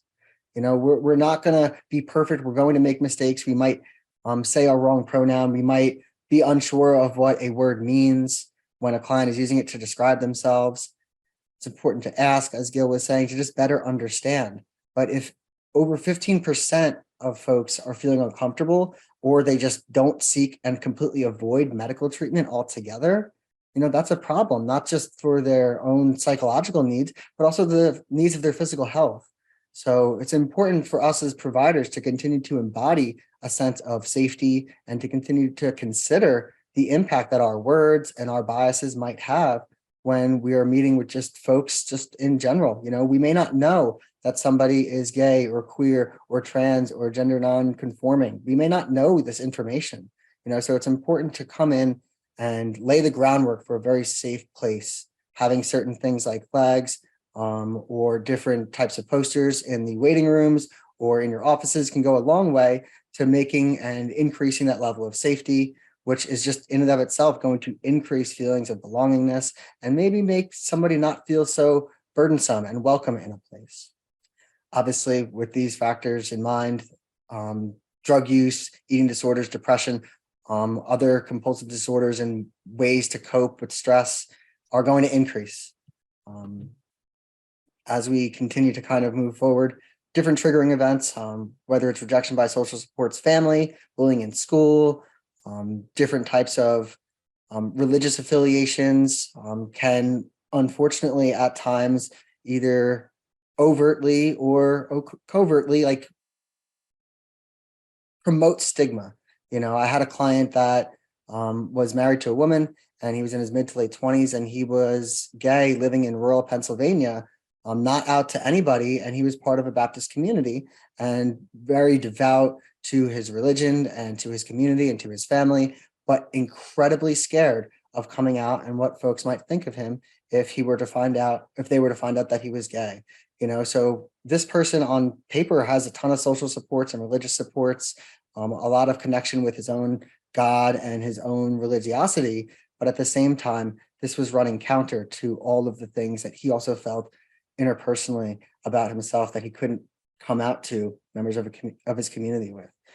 He reached out to Buck Support Services, the LGBTQ center that we have here. I ended up seeing him for over 2 years, and there were a lot of different changes that he made to his life over the course of time as he began to feel safe and comfortable to explore his sexuality. So access to resources is another thing that we have to keep in mind. Access to other treatment facilities or other providers that are LGBTQ affirming is of the utmost importance here. Gender dysphoria and misgendering. I know Gill touched on that with pronouns. I was even having a conversation with my clients that I've been seeing for a few years, and they were talking about an experience they're having with their friend. And I just like, oh, well, what are they working through? And they immediately stopped me and they're like, they use he and him pronouns, but just cool. And just keep it going. It was just a casual conversation. And I just used they to just be general. And then he corrected me. He goes, no, when we're talking with a friend, you can use he, him. Okay, cool. And then we just keep it moving. But it is so important because this is who we are. Our name is who we are. The pronouns that we use are who we are. And we may not think of it on the daily. It may just be innocuous. But for somebody that is maybe trans or gender nonconforming, or somebody that is just using a different name, identity is important. It's who we are, and addressing folks the way that they ask to be addressed is important. Gill touched on the minority stress model with stigma, discrimination, and violence. And we've already talked about the increased rates, loss of job, homelessness, the lack of support for transitioning. Like I mentioned, 15% or more will be hesitant or completely avoid medical treatment. That's a huge thing to keep in mind. And then psychological illness. As we continue to go forward, we can go into resiliency factors, right? So if I'm working with somebody and their sense of belongingness or perceived burdensomeness is something that makes them feel incredibly alone, and they don't have a connection to family, or they don't feel comfortable coming out to certain friends. Where can they find this community? You know, are there group therapy programs in the area? Are there pride events going on in the area? Are there certain councils at schools that are dedicated to LGBTQ youth or queer youth? If the family does accept somebody, do they fully have the education around understanding what somebody might need? You know, I can't tell you how many times that I've sat down with a client and then also sat down with a family separately to have them discuss some questions that might be challenging initially for the client to hear. And they can ask their questions. I can push them towards resources. I can describe from my experience, and then also talk about how my experience is incredibly limited in the grand scope of this, and direct them to other resources like CHOPS, Gender Unit, Mazzoni Center, things like that. There are places in the community for people to feel safe and for family and friends to get educated. But at the same time, making it accessible and having the questions and conversations is incredibly important.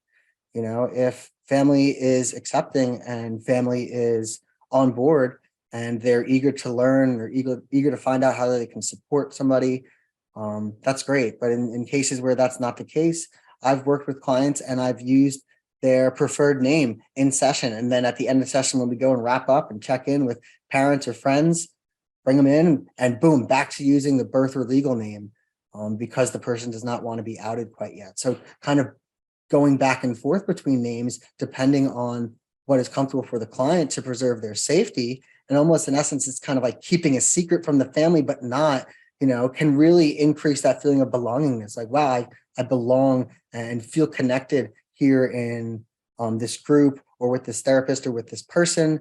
They can keep my secret for now. And we can then talk about ways to maybe come out or strategies to build that connection with family or friends until they start to feel safe enough to come out or move forward in their own journey in whatever way they want to. Safe people or mentors. Do you have any safe people in your life that you can talk to? Families, friends, groups.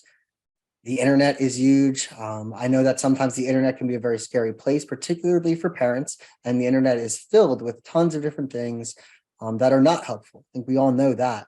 But I can't tell you the amount of belongingness that some of my clients have found on the internet. Those are both adults and youth, through Discord, through different channels, through connecting with other folks around the country, around the world, through video games. By having that connection and belongingness, you'll talk to them and be like, yeah, I was hanging out with my friends for like 6 hours this week and it was awesome. You know, they never saw them in person. Their friend lives in South Carolina. Their friend lives in France, and they're having a great time. They feel incredibly connected. They feel like they belong to a community of people, and it's all via the internet, you know. And I've seen other aspects where that access is limited, you know, because of the inherent worries with the internet, which I can absolutely understand. But having conversations with those in their life, like, hey, I know that the internet can be scary. Let's continue to like be open about like how we're talking about who and safety and who we're talking to on the internet and things like that. And let's go over all of these things, but let's also not take away a potential vital resource. Because if there's potential connection to be had out there, and I'll tell you that there is, and it's hard for folks to connect with members in the community because it's hard to come out in person. We can't take away that resource. It's important to understand that resource and the ways that it can be beneficial to assisting with promoting that belongingness, you know, and that speaks right at the core of suicidality and at the core of suicidal acts. So some questions that you can ask. Sometimes it's not so different than you'd ask just anybody, you know. So keep in mind just the regular, ordinary questions that you're going to ask anybody that walks into your door. And then also what I'd like you to keep in mind are certain wrinkles and ways to add inclusivity for the LGBTQ community. This is individual demonstrating a desire to end life as evidenced by increased depression, thoughts of suicide, suicidal intent, right? Pretty standard question. You might even ask it even for clients not suicidal, just to get a baseline, just to get an understanding. Is there evidence of social isolation, lack of social connectedness, loneliness, lack of reciprocally caring relationships, limited social supports? And that's where we can start to throw in some of the wrinkles that I was talking about of like understanding, like, do you have people in your life? Do you have a mentor? Do you have a community that you feel a part of? If they're not out to you, you know, it's still okay to ask these questions, you know, to continue to increase that feeling of belongingness. Does the individual show a lack of effectiveness or competence? Do they see themselves as flawed or as a liability or as a burden? Do they have other psychiatric illnesses? Is the individual experiencing marginalization or discrimination? If they report that they are, like Gill was talking about some of the statistics, some of the things that I mentioned, that can be a major indicator, especially if your client is out, that this person is at an even higher increased risk of suicidality or suicidal ideation. What are the possible consequences of intersectional identities on emotional well-being? I know we're all pretty well versed in this aspect of it when we consider race, ethnicity, socioeconomic class, things like that. So what I ask you all to also consider is gender identity, gender expression, sexual identity, sexual expression. Is this person out to me? Is this person out to family or friends? Things like that are just additional ideas to keep in mind when working with anybody to increase that sense of belonging and safety in the room. As you kind of hear, I'm really harping on that sense of belonging, that sense of safety in the room, because I think that our nonverbals are so important, and some folks are so adept at picking up even just the hint of bias or the hint of rejection, especially for somebody that's already considering suicide or already has attempts or already has it on their mind. The hint of it to really kind of out you as like a phony or somebody that's not supportive is going to be incredibly high. So all things around language and around being as inclusive as possible will just only help our case as providers if we're looking to really get in touch and really increase the sense of safety and belongingness that someone has, that someone can currently feel in the room. Does this individual demonstrate fearlessness about confronting pain, injury, or death, including past suicide attempts or self-harm, things like that? And then also access to a plan, access to means.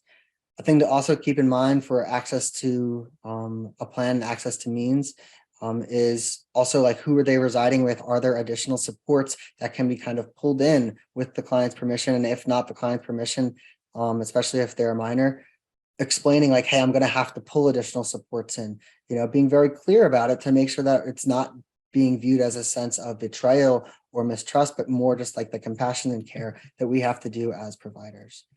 So how can we aid prevention efforts, based on the things that I've just been talking about and the things that Gill's been expressing earlier in the slideshow? Think for a minute, the ways that you personally walk into a room and the biases that you personally might have, and the things that somebody might think about you when you walk in. So that's a very important aspect, because there's a very high chance as a cis straight white guy that no matter who walks into my room, I could look like somebody that has maybe harmed someone else. So I need to understand that every time that I walk into a room, and I need to do my best to respect where the client's at and use them as the expert and use inclusive language and find out more information about who they are. So continuing to build on the resiliency factors that we kind of touched on before, having access to different groups and different events, having access to different mentors or different types of services in the community can really go a long way. Supporting close family and relationships. Like I was saying, there's been times when I've met with the client and then at their permission been hey, can I maybe talk to your family too? And then they can ask questions and they can see other resources in the community and find ways that they can start to work through their own challenges with maybe accepting that somebody is out as gay or trans, so these things are oftentimes aspects that make the family really want to be supportive, but make it hard for them to be supportive because they have their own biases and they have their own expectations of who this child or friend is to them, and what might come from that. Grandchildren are a big thing that come up in the minds of parents that I talk to, and the idea that maybe they have to change their idea for what grandchildren would look like, and you have to maybe adjust certain expectations and have conversations with your friend or your child about what the future might hold. So parents have lots of really strong feelings here. So it's important to really maybe isolate that aspect and have these conversations alone so they can work through and process these feelings. I can refer them to another therapist to continue to further process out their feelings so that the environment as a whole outside of a therapy officer group can be just as supportive. Provide access to and use of LGBTQ inclusive medical and mental health care facilities. When referring to mental health care facilities, particularly ones that are inpatient or acute for suicidal or mental health, it's important to ask about beds, ask about single bedrooms, ask about the access and availability of these bedrooms for those that are trans or gender nonconforming. That goes for youth and adults. It's important to know so that this client, when they go to a place that they're hopefully supposed to feel safer in, they're also feeling respected. They're also feeling safe there. They're not feeling like they need to reside in a dorm where there's somebody there that does not agree with who they are and somebody that is very averse to somebody that might be trans or non-binary or somebody that might be gay. So it's important to know where we're referring our clients, and it's important to have these conversations with admins, with intake offices and different people that facilitate the process of maybe a client transitioning to and from a facility. Ask the questions, know the facility that you're referring to. And if you don't know, just give them a call beforehand, maybe with the client not there, and find out more about that facility and find out how inclusive they are, the things that they're doing to change parts of their rules or parts of their intake procedures to make sure that maybe there's questions there about like, hey, what are your pronouns? Hey, what's your gender identity? What is your sexual orientation? So things like that are really important questions that if you just include them on the intake right away, it just screams inclusivity. It just screams, okay, I'm being considered. So I don't think that that's too much to ask. And if you're noticing that these are not present, I encourage you all to advocate for clients and reach out to certain facilities to include certain questions. You can even send us over an email afterwards, and we can give you a list of ways to make your agencies or other agencies' paperwork more inclusive and more welcoming right off the bat before the client even has a conversation with any provider at the facility. Prevention. Knowledge of minority stress treatment principles, normalizing adverse impact of minority stress, facilitate emotional awareness, regulation and acceptance, empower, assertive communication, validate strengths of LGBTQ people, foster supportive relationships and community, affirm healthy expressions of gender and identity, support social and medical transitions. This is the hope aspect of it. This is the part where just being that provider that provides hope and maybe the only person that this person can talk to and be themselves in is something that really curtails somebody from fully acting out on their suicidal ideation or intent. Names, pronouns, gender expression, puberty blockers, hormone replacement therapy, affirming surgeries, all of these things can go a really long way. I know clients that talk to me very adamantly. They're like, if I get my period, I am going inpatient.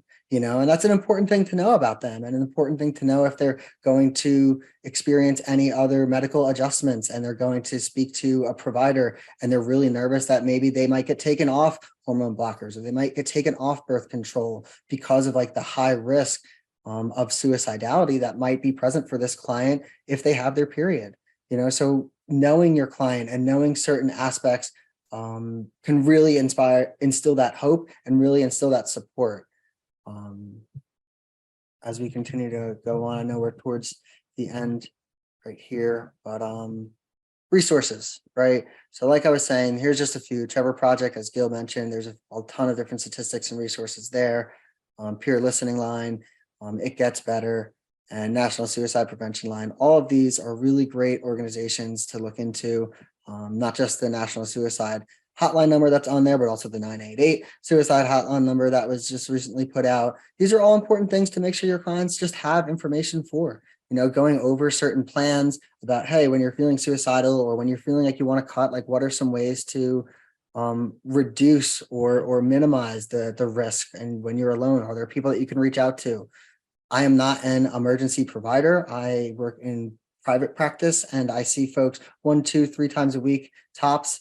And I make that very known to them. Like, I'm not an emergency provider. Please reach out to me. I would love to help and however I can. There's going to be times when I don't have access to my computer. I don't have access to my phone. I'm in with a client. I'm not in the office. So going over these resources with clients, going over these resources with family or friends, going over a safety plan in session, to really like map out, like you can call this person, you can go here, you can send me an email here, you can just go here, no questions asked, and this place is going to be accepting and helpful for you. Maybe they have familiarity because they've already checked themselves in, so having an understanding for your client's past experiences and just the facilities in the surrounding area go a long way to increasing ways to just be there and be supportive for the clients that we come in contact on a daily basis. So that about brings us to the end. Those are the email addresses for both Gill and myself, as well as the Bucks LGBTQ website. We also, at our organization, we see folks that work with recovery from drugs and alcohol. We see families. We have LMFTs and MFTs present, and we also see folks that are struggling with eating disorders. So really, in kind of conclusion, I'll jump right over back to Gill in a sec. Just be mindful of the things that you're coming into a room with, and be mindful of the ways to continue to increase that belongingness and that sense of perceived burdensomeness, so that that client does not have to necessarily feel as alone in that room, with the thought that like maybe you're the only person that can truly see this client for who they are. Go ahead, Gill. Is it okay? Because some of the questions asked were really good and we can type more in-depth answers, but can I respond to a couple of them? Absolutely. Absolutely. All right, awesome. Because the first one I saw in here was in terms of introducing oneself with pronouns. I found that in community mental health, there are some risks with this. More conservative clients feel put off by this, and you want to meet them where they're at. And if you identify as non-binary or gender non-conforming or expansive, there's a level of safety in revealing that identity to new clients. What I think that speaks to, and one of the reasons I've moved into private practice from the numerous agencies I've worked for, is that there are a lot of challenges. If as a clinician, I don't feel safe, in my identity, like, what do you think that agency is like as a client? And safety is always paramount. If you feel very unsafe, there's smaller ways to do it. In this office I'm in, they bounce me offices all the time, but like a small progress flag that I keep in a very visible place on my desk. And I have absolutely had clients in my offices, although it's pretty limited because it's very obvious when you walk into our building. But I have had clients who kind of express, hateful views towards that sort of things. And what I found is I'm able to navigate away from it pretty easily. I introduce myself and I say, oh, my name's Gill, he, him. And someone might say something really ignorant about pronouns. And, I just say, okay, so what brings you in today? Right. And the fact is, if it's a major problem for a client and they don't want to work with me because I am supportive of the LGBTQ community, then you don't have to work with me, right? They are in charge. Now, in community mental health, it's different because people get assigned to your caseload. You might not have a whole lot of say, but it is a middle ground. It's like, how do I be affirming, right? And what you might find is even some of those more conservative leaning clients might be, wrestling with or dealing with their own identity stuff as it relates to being a member of the LGBTQ community.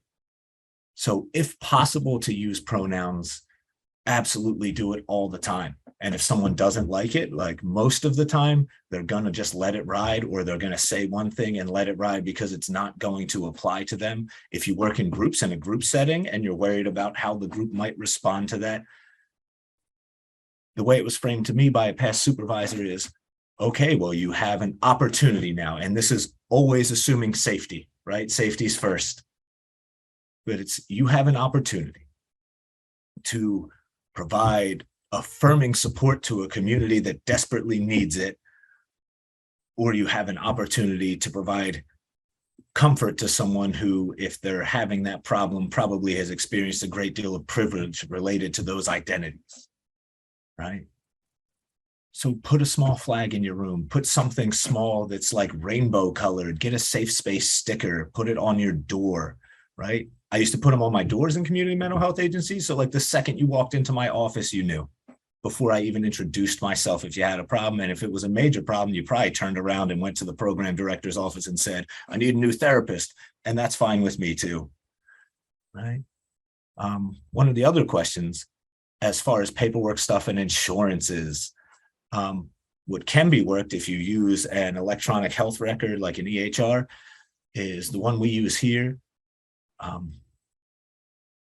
There's a spot for legal name, right? If you need to present gender to an insurance company or provider, but we also have boxes that have like preferred name or pronouns that show up pretty much strictly like to us as providers.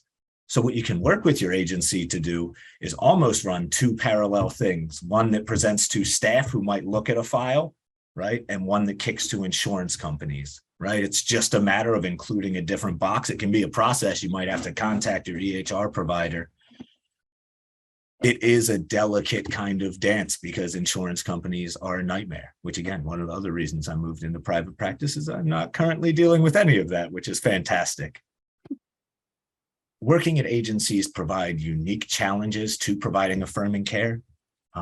As providers, and for me as an LGBTQ informed provider, it is a priority to me to provide safety and a sense of belonging to members of the LGBTQ community. And if that comes at the expense of making someone uncomfortable who, you know, has a problem with that community, then that's a risk I'm willing to take. That being said, again, cishet white guy, so I don't have to particularly worry about my safety in most circumstances. So the decision's always up to you. Dave said, paperwork's important. Ask pronouns, right? Ask preferred name, you know, have discussions with clients. I mean, I've told clients when I'm, you know, writing letters, you know, hey, what's going to happen? I just want you to be aware in advance that, you know, when I write this support letter, it's going to have your legal name on it, you know, in parentheses, with your date of birth, right? Let them know.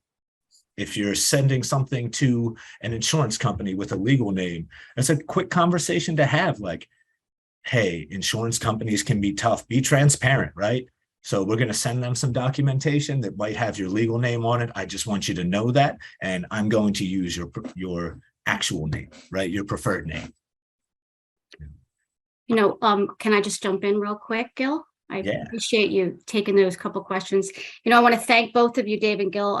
We really appreciate you taking the time to educate us on this with the issues within the LGBTQ community. One of the questions that came up is the language of the LGBTQ community seems to be changing very rapidly. And it just seems to be new language appearing every day. How can we as clinicians, educators, professionals in the field keep up with this awareness so that we create that sense of belonging to reduce suicidality with our clients? I just, as an older clinician, it's a little harder for me to kind of keep up with that. I think the newer clinicians probably are more on target. So how can we in our, you know, our own communities make sure that we're doing that? Yeah, I think just looking at some of the general words that Gill included in this presentation and just kind of defining them in your own time can be really helpful, getting familiar with them. But also clients, especially some of the younger folks like 9, 10, 11, 12, they'll come out with words that I have never heard of yet, or that I don't fully have a connection with the LGBTQ community regarding. And I'll just have to have a conversation and just flat out ask them, like, well, what does that mean to you? And having those kinds of conversations can really bolster that inclusivity that they might feel, because, hey, this person's interested in what I had to say. They're not just ignoring it. And they also want to learn more about what this word means to me.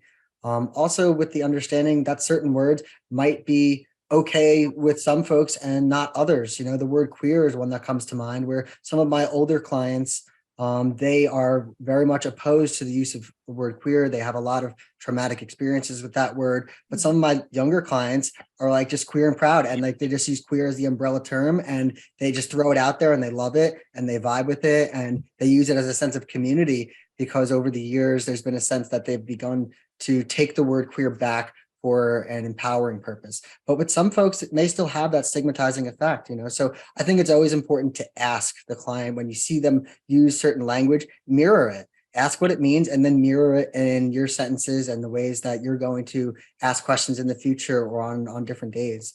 You know, that's kind of the rule of thumb that I go with. And if I don't know, there's no harm in asking and then maybe doing a quick Google search after, but assuming that I might know can potentially do more damage and lead to mistrust. Yeah, thank you for And that. kind of, if I could jump in with what Dave also said, and again, I'm really big on transparency, like acknowledging my privileges, acknowledging limitations. Just say to someone, like if they use a term that you're not super familiar with or a topic you're not familiar with, say like, hey, I don't know much about that. I'm going to look that up and, you know, I'm going to have a better understanding for next time, right? Yeah. It's okay to admit that we don't know, right? And what that does personally is it takes the impetus off of them. It's not their job to educate me. Tell them like, I'm going to educate myself on this, right? And it's the information age. It's a Google search as soon as they leave your office and you're like, oh, never heard of that before, right? But this way, when they come in next time, I'm better prepared. Okay, I think we're just about out of time, so we really appreciate this talk, and I'm going to push this back to Sharon. Sharon? Yes, all right. Thank you both for a great presentation. And again, reminder, we will answer all the questions. So if we didn't get to it here, don't worry, your question will be answered. So thanks both Gill and Dave for being here. We really appreciate it. Thanks for So having we are up to another break. Woohoo! So we're going to take a short break here. We will reconvene at 12:30, and that will be our last set of presenters. Last but not least, it's going to be fabulous. And I will have a couple more housekeeping items when we come back, but enjoy your break, and we'll see you in a few minutes. All right, we're back. So the one housekeeping note is the survey, the link that will take you to the survey, and then the certificate for this will be in the chat at the end of this session. So look forward to that. I'm happy to introduce our next two presenters to you, Alex Pattison and Gabrielle Slifkin. Alex is a licensed family and marriage therapist at Lenape Valley Foundation. She works with individuals, couples, and families. Alex works with a variety of concerns. This is not an extensive list, but this is some of the stuff that she does. She works to treat anxiety, depression, eating disorders, addictions, and trauma. She is trained in suicide prevention, solution-focused therapy, trauma and recovery empowerment, also known as TREM, which is a trauma-based treatment modality. She has a history of working with children and adolescents for many years and has an understanding of what the child and adolescent brain, and ways to support kids to make sure that their needs are met. With her experience working with families, she has an understanding of how to incorporate parents and caregivers into the session so that the child or youth is supported in a healthy way. And we all know that you treat the whole family when you have kids in service. Gabby is a mental health counselor at Lenape Valley Foundation as well, and she's providing treatment to emerging adults and up. I love that phrase, emerging adults. Providing therapy using person-centered approaches with dialectical behavior therapy, skills, and art therapy to support their developing coping skills, maneuvering through life stressors, and working towards personal goals. Gabby has a lot of emphasis and passion that she brings to the work and bringing art and into the therapy space to help folks broaden their self-exploration and creative expression. I'm excited to have the two of them presenting to you today. Really proud that they work here at Lenape Valley Foundation. We're fortunate to have them in our team. And so I'm going to turn it over to the two of you. Thank you. Thank you so much, Sharon. We are also proud to work for Lenape Valley Foundation, and we feel really honored to be here today. So Gabby and I have a lot to talk about today. We're going to be discussing identifying suicide risk in kids and teens. So we do have a lot to go over today. We certainly can't cover everything that needs to be addressed, but we do have quite a bit of information to review. So we will be reviewing suicide statistics and COVID-19 impact, child and adolescent brain development as it relates to suicide risk, warning signs and risk factors in children and adolescents, tools to assist children and adolescents with self-harm and suicidal ideation. We'll be discussing an intervention that we both love to use called the window of tolerance. We'll discuss more treatment options for children and adolescents. And of course, we'll discuss resources and hotlines that can be used. All right. So to get us started, we're just gonna, like Alex said, kind of give some information about statistics among teens and kids. So research has shown that suicide is the second leading cause of death among people aged 15 to 24 in the US. Nearly 20% of high school students report serious thoughts of suicide, or what you might hear as referred to as suicidal ideation. 9% have made an attempt to take their lives. So they have gone, experiencing more than just suicidal thoughts, but have had a plan and intent to kill themselves. And then 4 out of 5 individuals considering suicide have given some sign of their intention, either verbally or behaviorally. And this will be something that in a few slides we'll kind of give examples of what that could look like so that you can also be more aware of that as well. And then a big thing we just wanted to kind of make a slide about is COVID, since this has been a very big thing happening, and has obviously impacted everyone, but also kids and teens especially. So this is an area that is still needing a lot more research since COVID really hasn't been happening for too long. But in the midst of research that has been happening, it has shown that there's been an increase in social isolation for kids and teens. So meaning that kids have gone from, being in school all the time, and then when COVID really hit, they were then having to be home all the time. They were not able to see their friends at school, see teachers, coaches, other important sources of support for them. Might have also been experiencing seeing kids kind of be maybe even off the internet a little bit more on the internet, and less talking to and reaching out to friends or other family members. Like I said, school, a main thing, kids went from being in school all the time to then they went to school being completely online, which I know from my kid and teen clients, they reported that was a very big adjustment for them. Some of them loved it, some of them hated it, but a very big adjustment that they had gone through, and then eventually going to a hybrid method and now back in school. So that was definitely an impact that COVID had. Again, them not being so much around friends, peers, other supportive adults.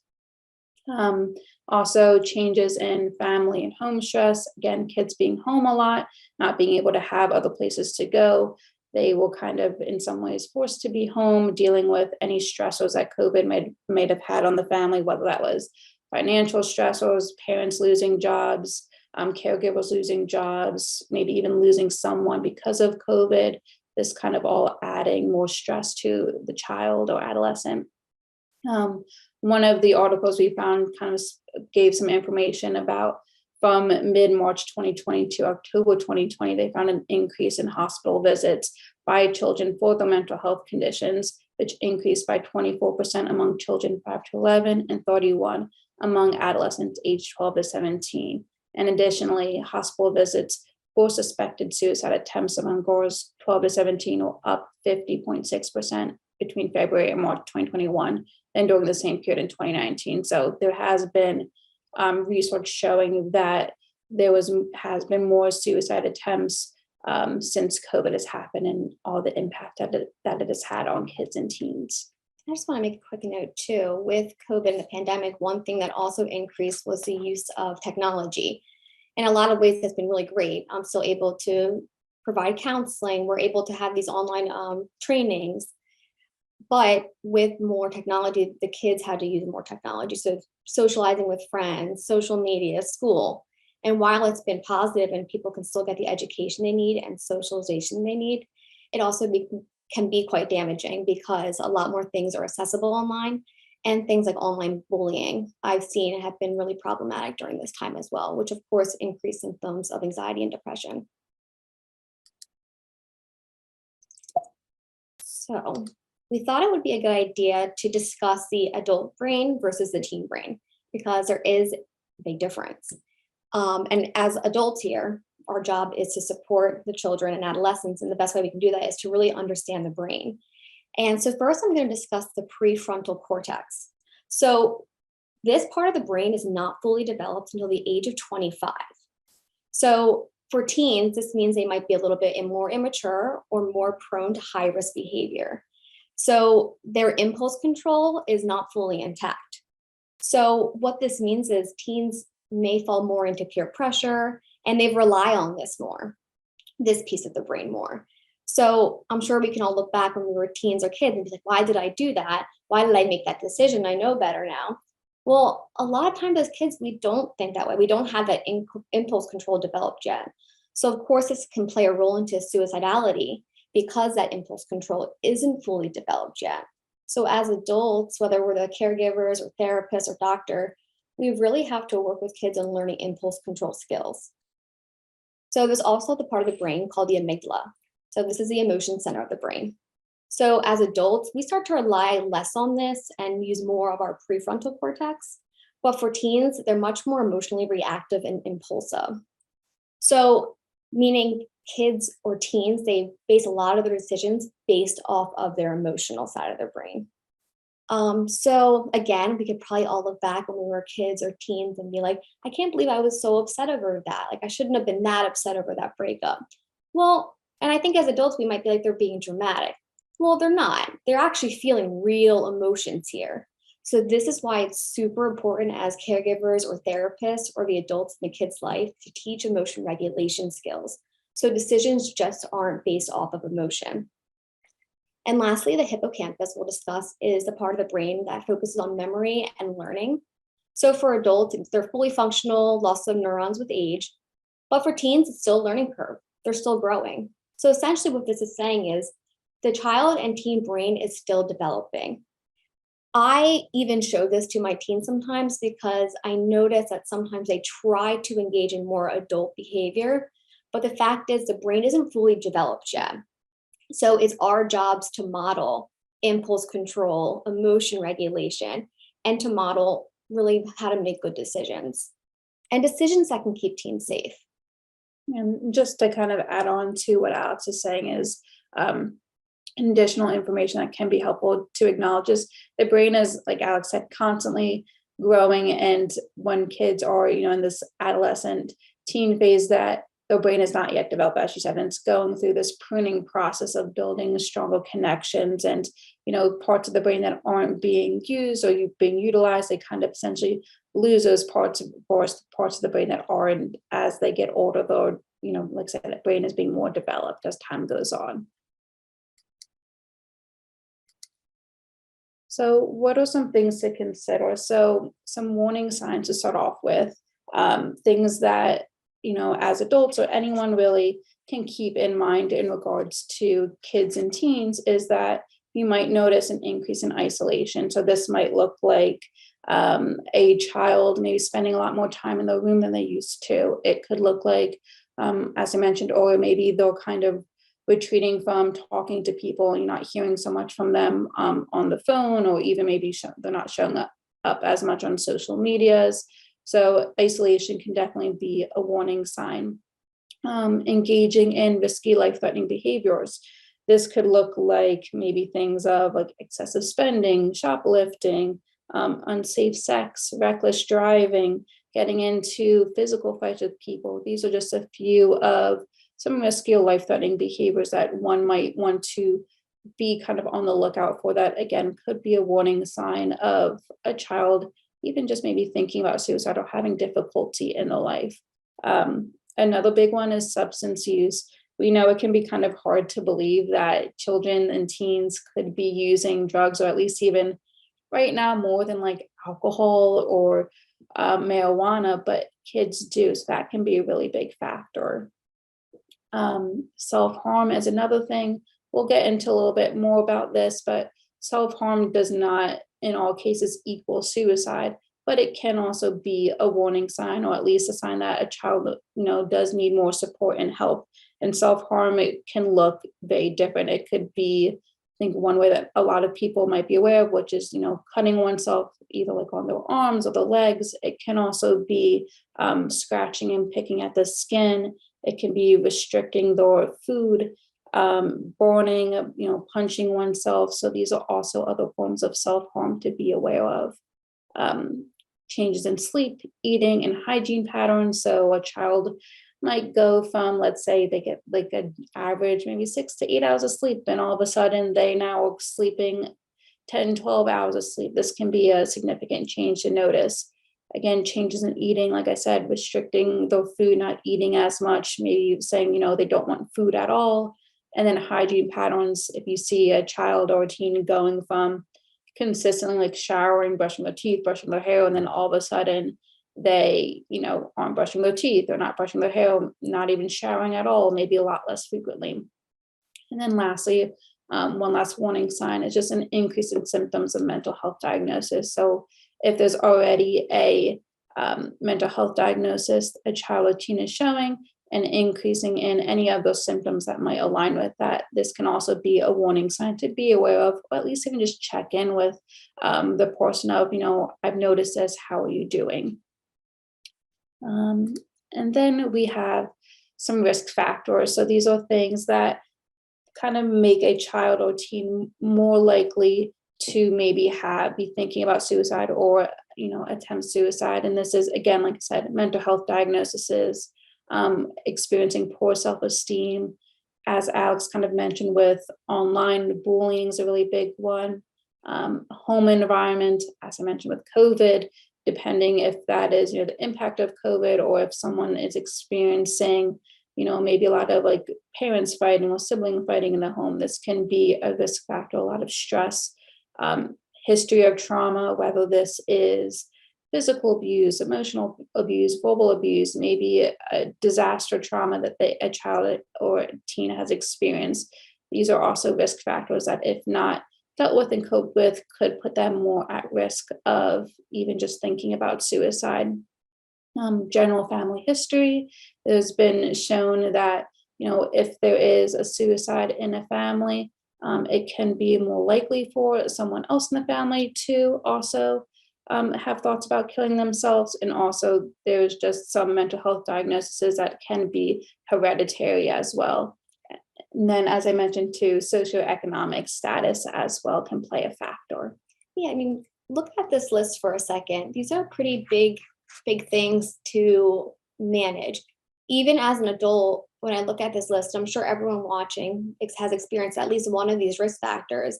And even as adults, this is really hard to manage and really hard to conceptualize. So imagine being a teen and consider that brain we showed you earlier.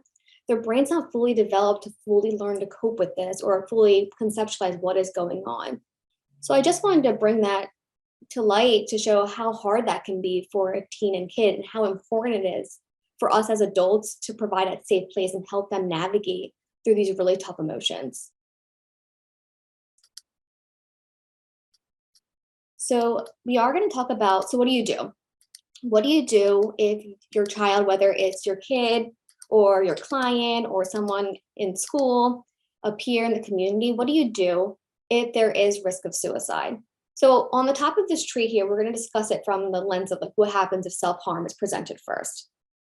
That's not always the case, but it is quite common. So if the child or adolescent reports self-harm, you first want to assess, was it a suicide attempt?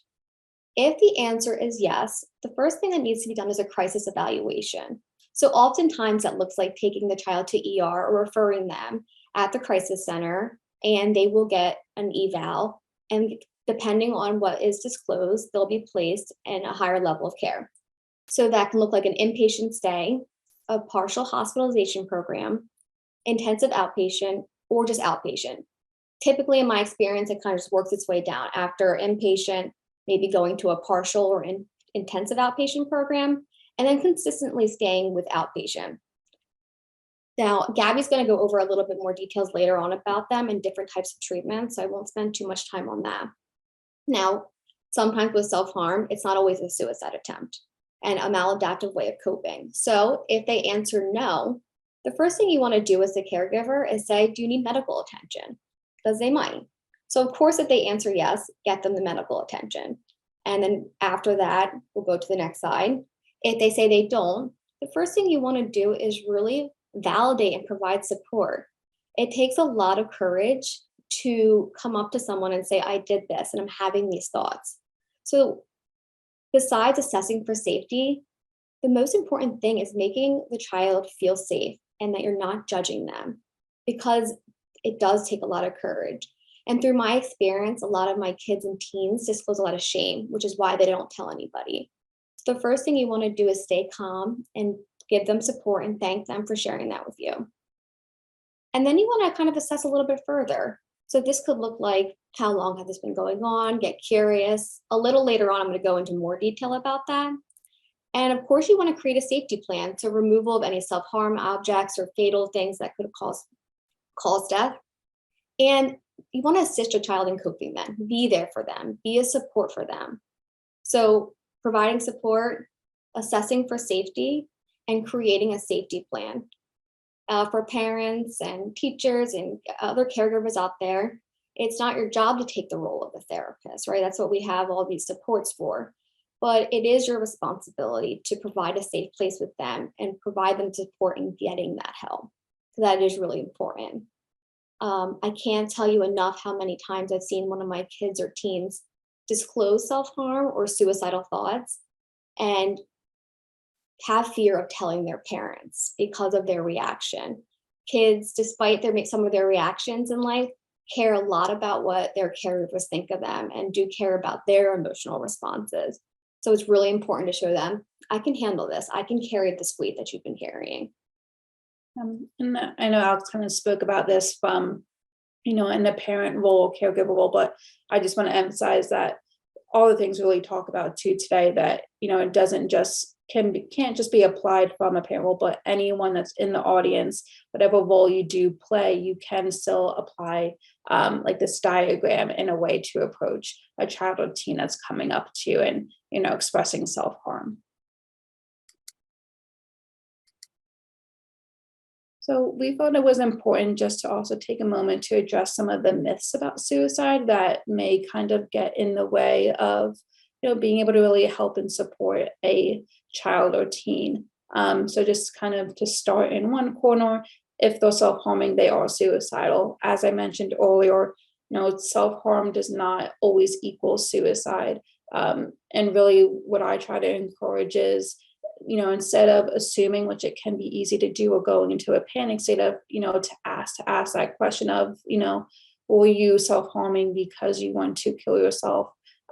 Instead of, making this assumption that can be wrong in some situations.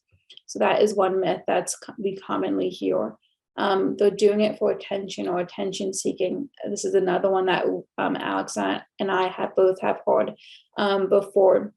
And we kind of look at it as if, it's more of support seeking. They're trying to get support, not trying to, no, it's not for an intention. They're not. And if they were, then give them the support that they really want.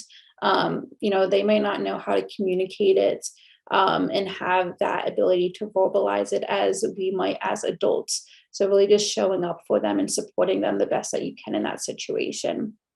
I'm afraid to talk about suicide because I don't want to put the idea in their head. This is another big one. And suicide, it's an extremely uncomfortable topic to talk about. I know for myself, when first starting in the field, having, clients come in and expressing suicide, it was uncomfortable. It wasn't, something we're taught about, and it can be uncomfortable, and that's okay. And at the same time, though, just because we ask questions doesn't mean that we're going to be kind of putting that thought into their head. If it's there, it's there. If it's not there, by asking questions is not going to automatically put it in their head. So I encourage people, although uncomfortable, although it can be scary, still ask those questions, because those are really important questions. Suicide can be prevented. That's why we're here to talk about to you, though, how to help it so that it can be prevented, and it can be in situations, and helping you to learn more about the warning signs, risk factors, and interventions and ways to really help and support kids and teens. And then lastly, someone who tried to kill themselves is weak or selfish.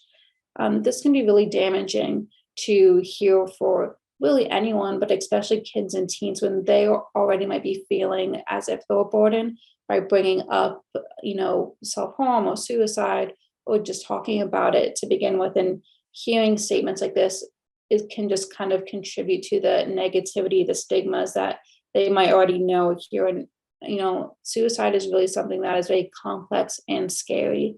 And so it's important to really, again, meet kids with support and an understanding to best help them.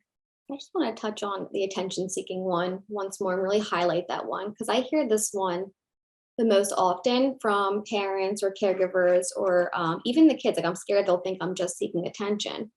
And honestly, I say that's okay. For some reason, attention seeking got this really bad reputation when we're brought into this world needing attention. So of course, when we're struggling, why wouldn't we need attention? If it's hard to shift the mind from attention seeking, change it to support seeking.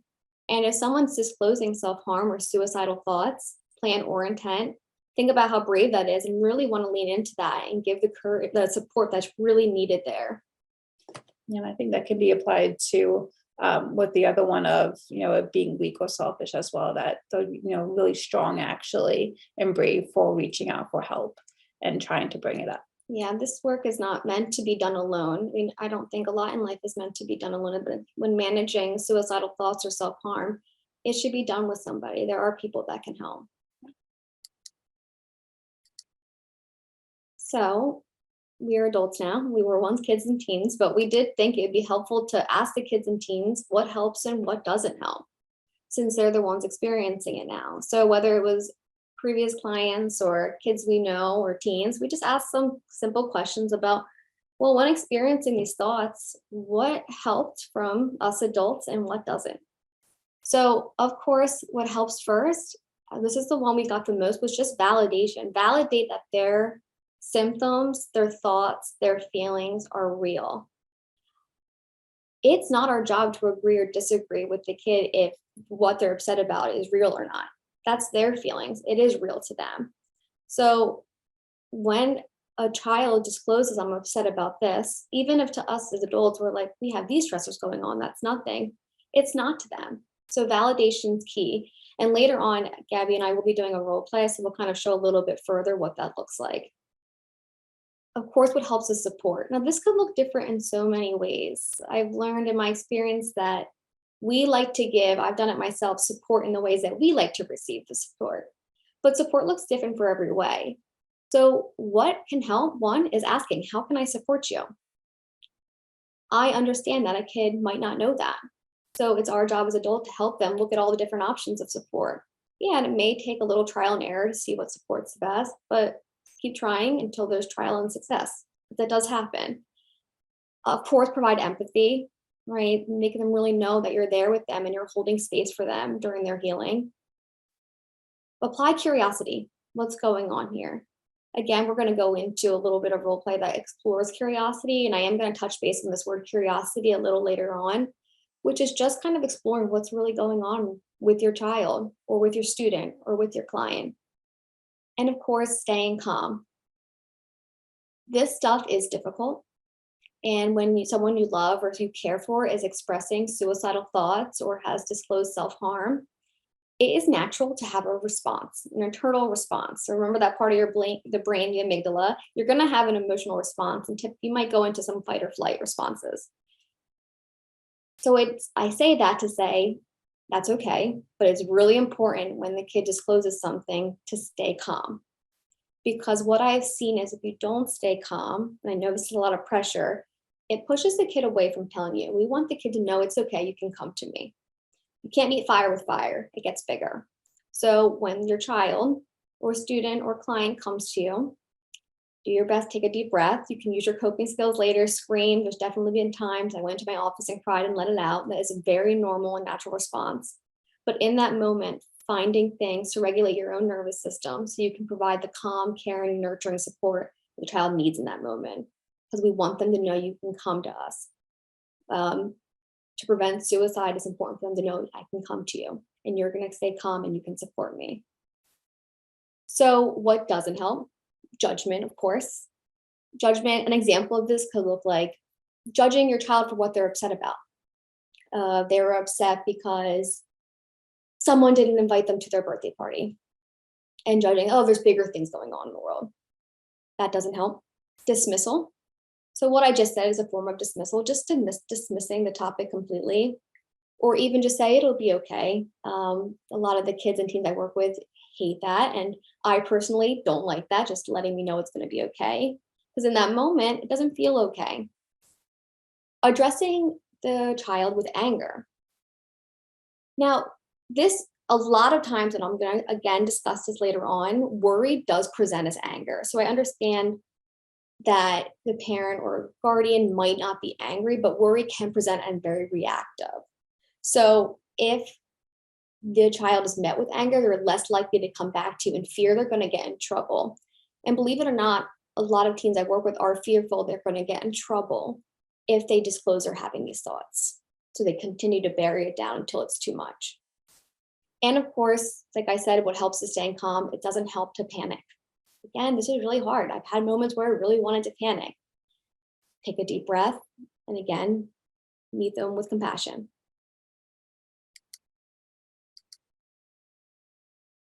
So Gabby and I are going to do a role play. Since this is for kids and teens, it's on kids and teens.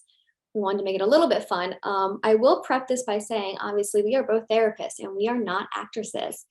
So hopefully you learn a little something, and hopefully, if anything, it makes you smile and a little bit of entertainment.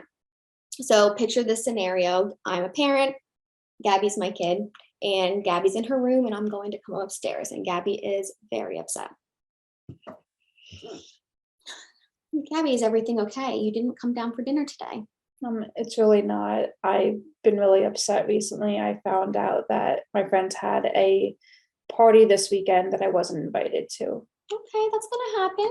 Listen, I've been not invited to a lot of things before. You're gonna be invited to more things in the future. I know you're sad and I'm sorry, but it's not a big deal. It's okay. Come down for dinner. Well, it feels like a really big deal to me. It's really been bothering me, making me upset, and it's really making me think about not wanting to be here anymore. Oh, Gabby, there are so many parties out there, and to think that you don't want to be here because you weren't invited to one, it's not that big of a deal. You know what? We'll hang out tonight, and maybe this weekend we can do something together and have your friends over. How does that sound? Okay, I guess, but it's okay. Okay, let's come down for dinner. Let's go. That'll make you feel better. You always feel better when you eat. End scene. So typically we might ask the crowd, like, what did you see that was helpful or not helpful? But I'm gonna ask Gabby for today, what was helpful that I did and what wasn't helpful?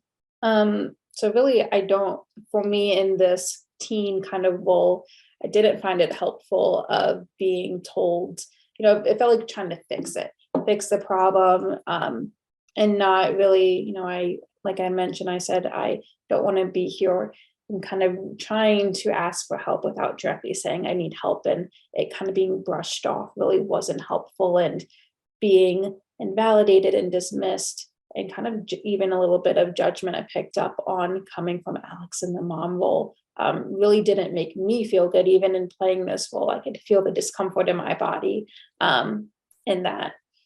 Yeah, and I do want to say these role plays don't come from a place of judgment. I have seen this similar, I know it seems a little dramatic, but I have seen this played out, very similar situations, like problem solving, trying to dismiss it, not wanting to hear it, saying, you're fine. Of course, why don't you want to be here? We have a great house. We have a great life, right? But again, it's not coming from a place of shame. Rather, we're playing this out to show as a learning curve because this does happen. So the next one, we're just going to see if we can do things a little bit differently. So again, same scene. Gabby's very upset in her room. Is everything okay? You didn't come down today. It's really not. I've been really upset the past few days. I found out that my friends had a party and I wasn't invited to it. Oh, I'm so sorry. That's awful. How did you find that out?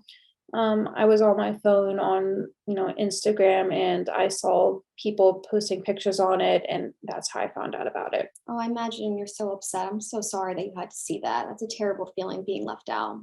Yeah, it really is. And it's really been making me, think about not wanting to be here, not being invited to this party that if I would have known about it, I would have went. Oh, Gabby, I'm so sorry. When you say that you don't want to be here, what do you mean? I mean that I've, have been having thoughts about, killing myself, really. Oh, wow. That is a really heavy thought to have. And I'm so sorry that you have been feeling this way. How long have you been feeling this way for? I've had these thoughts before, outside of this situation, but the situation definitely has been bringing them on more. So since I've really seen the picture a few days ago, I've been feeling this way. I imagine that's been really hard for you. And I know this is a difficult subject, but have you ever thought about a plan of how you would do that, or a way or any intention of doing so? No, it really just has been the thoughts that I've been having. I really appreciate you telling me this today, now that I can get you help. How does it sound if maybe tonight we do come down and we eat together? Maybe we can do something together. And then maybe first thing in the morning, we can look into getting you a therapist. These are really heavy thoughts and not meant to be done alone. And then maybe in therapy, I can learn ways I can support you with these moments. Yeah, I think that would be a really good idea. Thank you. And scene. So what helped? What didn't help? Unlike the other one, I felt that it was really helpful that Alex really asked questions. She asked me, like, especially when I said I've been having thoughts, not wanting to be here. She asked me what I meant by that. She asked me if I had an intent or plan, trying to really help me and support me and find out more information than brush it off like the first time. She's very validating, supportive. Found it really helpful that at the end she offered a plan for today just to help keep me safe, essentially, by spending time with her. And then also a plan for the next day to get help, along with just, it kind of with when she said, sitting together, watching TV, that, I imagine a parent at any role would want to keep an eye on their child once they find out this information, but it didn't feel like it was going to be done in a hovering kind of helicoptering way, but aware, okay, she's going to be there with me. She might be kind of keeping an extra eye on me, but it won't be too much where I feel like I still don't have space, but she's still there for me. So I thought that was really helpful, and I liked that. So I'm a therapist, right? So this came a little bit easier for me. And I'm not implying that this at all is going to be easy. When people we love, especially a child or teen, has that reaction, of course you're going to have a reaction. I'm not naive to know that's not going to happen. I still get reactions today. But sometimes it helps knowing and reminding yourself, me staying calm, assessing for safety, providing support and empathy, creating a plan can save your child's life. So just remember that. And again, this is not coming from a place of shame. If you have done the first thing, actually, I see that more often than not. It's very, very common. This is why we have trainings. And again, like the diagram too, we played this out from, with Alex being in a parent role, but again, all these things can apply to with whatever role that you are in, with a child, whether it's a teacher, a therapist, a caregiver, a grandparent, a coach, you can still apply all these things that we are showing you and talking about as well. It's not just something a parent, can do. So we're going to go into another intervention that Alex and I both really like to use, which is called the window of tolerance. Kind of created this diagram to help explain it and give a visual for it. But the window of tolerance was created by a man named Daniel Siegel. And it really is meant to help capture this idea that we all have an area or a window that we kind of function in, and that we can be in when there's things stressful happening. And this is like the optimal zone of functioning. We can function well when we are within this window, but once you're out of this window, that is when things get a little bit more difficult and we need to come back into the window.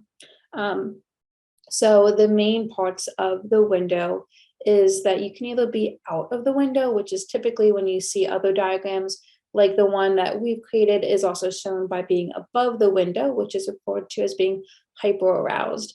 And this is the idea that when someone's in this place out of the window above it, that they are typically in a flight or fight kind of response. They might be displaying anxiety, anger, feeling loss of control, overwhelmed. This might be something even you experience as well. And so when we're in that place, we are out of our window. And place where we may not be able to handle stress or, trauma, whatever it might be as well when we're in this place. And then when we are the opposite, below this window, this is referred to as a hypoarousal. And this is more of a freeze response that is happening. So this might look like feeling very spaced out, zoned out, dissociated, depressed, even frozen. The body's kind of in this frozen place, a lot less energy really in the body. And both of these, the hyperarousal and the hypoarousal, are things that we don't have control over. We can't plan, when this situation happens, I'm going to pop outside my window, or I'm going to be below my window, I'm going to stay within it. We don't necessarily always know. We can learn and become more aware of it, but we can't control it. And the idea with this is that when we are outside of our window, we want to come back into it so that we are in that optimal level of functioning where we are feeling relaxed, calm, grounded, being able to actually manage any stressful or triggering things that are happening. We bring this up because when a child or teen might be coming to us or going through something, they might more than likely be out of the window. So this can be important to acknowledge, to yourself, like, okay, I'm seeing them maybe very irritable, angry, they're shouting. Seems like they're outside of the window right now. I want to help bring them back into that window of functioning. And this might look like, if they're above it, if they're in hyperarousal, this is going to look like doing things that kind of calm them more down. So things like deep breathing, meditations, yoga even.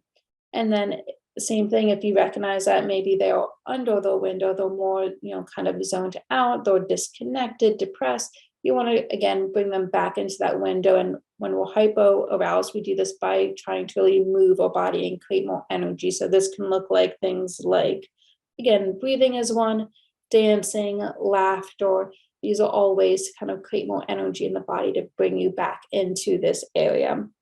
And when a child, like I said, is not in the middle kind of picture of the sunny window, it's going to be a lot harder for them to communicate, be present, and meet you even cognitively where they need to be to actually address and communicate to you. So like I said, the idea is being able to find ways to help bring them into the window and supporting them. So in therapy, the child or teen will learn their triggers. So they'll learn body signals of when am I in hyperarousal and when am I in hyperarousal. And I know this looks easy, right? When I'm in hyperarousal, I'll go down. When I'm in hypo, I'll go up.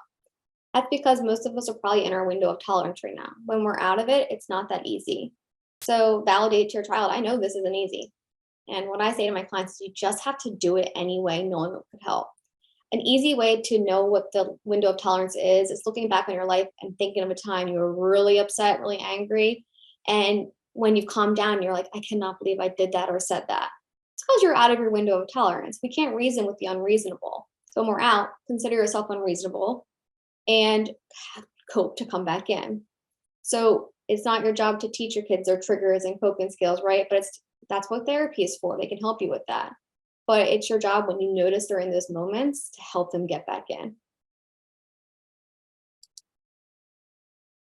So this is a skill I use with a lot of my clients, and I know we only have a few minutes left of this, but behind every urge is a feeling, and behind every feeling is a need.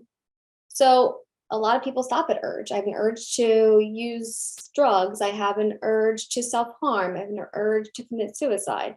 And because that urge, they're out of their window, so it's hard for them to identify their feeling.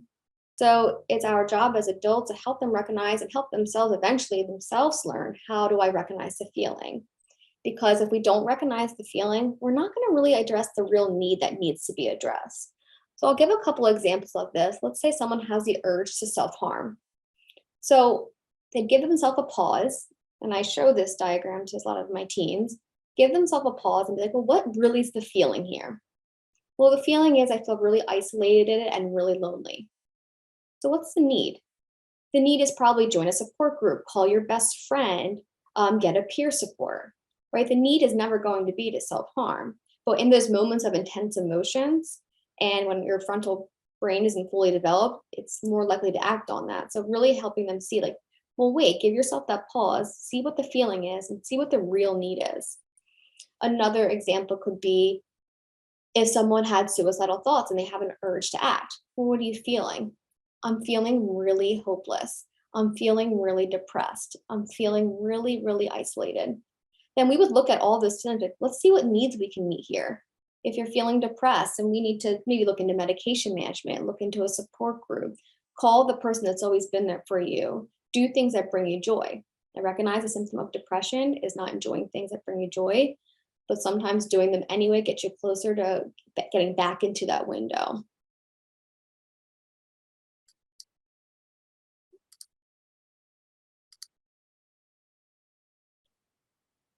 So lastly, this is something I love to use: get curious, not furious. So in states where someone maybe discloses something that like self-harm or suicidal thoughts, it's natural to have a reaction to that. And like I said earlier, sometimes that reaction comes off as anger. So start getting curious, start asking questions. How long have you been feeling this way for? What triggered this? What's been going on? Talk to me. Get curious. Us humans, especially kids and teens, we need to be heard. Start getting curious and use this. And maybe your reaction isn't always furious. Maybe it's panic and worry, but this is a little bit easier to remember. And this can be helpful in other things too. Let's just say your teen is engaging in risky behaviors like driving recklessly and using substances like drugs and alcohol. Of course, you're going to want to get angry around them because you want to protect them. First, get curious. You know, I've been noticing that you've been engaging in really risky behavior recently, and I'm really worried about you. Are you okay? What's going on? In that state, they're probably not in their window, so you can't have that conversation of like you're grounded, you get your phone taken away. Of course, you can come back to that. I'm not saying, as parents, if you're in the audience, there's going to be consequence, I'm sure. But before you get to that state, get curious. I'm really worried about you. Tell me what's been going on. And same thing, it can be applied to, in any role. I know, like outside as therapists, we even use this, idea of really emphasizing getting curious with our clients, when they're expressing something. So parents getting curious, coaches, other, people that are significant in child and teen's lives, getting curious with them instead of that initial response of getting really upset because you're worried about them. Get curious with yourself too. If you start to notice that reaction, because I encourage everyone to start to learn their own triggers and body signals, get curious. What's coming up for me? What do I need? You still got to, in order to be there for whoever you're caring for, you got to be there for yourself too. So of course we encourage self-care for anyone viewing this because this is heavy and intense stuff. And then we just wanted to kind of go through some additional intervention and treatment options for kids and teens. So kind of just running down the list. First, we have medication. So I always say that, medication alone can be helpful, but also typically medication in conjunction with, therapy can be really helpful as a way to manage symptoms and help decrease suicidal thought. So this is something that can be used. As Alex mentioned when she was going through the earlier diagram of, options when someone goes to crisis, there's inpatient, which typically is, toward the very highest level of care that a person can go to, and typically is when someone is staying at, mostly a hospital or some kind of place for 1 to 2 weeks, receiving, group therapy and medication services. And then below that, we have partial hospitalization program, or PHP, which is when someone is going to a facility like Lenape, for example. We have a partial program. So individuals come to Lenape. It is a group-based service. So they are in groups ours runs 9 to 3. So they're in groups pretty much all day, with also seeing a prescriber and also getting individual therapy as well. And this is typically a Monday through Friday program, again, lasting about 1 to 2 weeks, but can vary depending on the need of the individual. There's also intensive outpatient program, which is referred to as IOP. This is also group focus. Medication and individual therapy can also be part of the service. This is happening less hours and less amount of days of the week compared to partial, but still the same kind of frequency, in that it's multiple days of the week, maybe not necessarily 5 days, but maybe 3 to 4 days a week, again, for about 2-3 hours, maybe even longer for some programs for individuals to attend. There's also family-based services, which tends to be an intense, non-traditional therapeutic program for children that experience emotional and behavioral concerns. So therapists really will work with the families and helping them to, help the child in their functioning and whatever the emotional and behavioral needs they might have. There's also intensive behavioral health services, or IBHS, which is support to children and youth and young adults with mental health, emotional behavioral health needs. And they typically come out to the child, whether this is in the school, home, or other, within the community, to help them and provide support.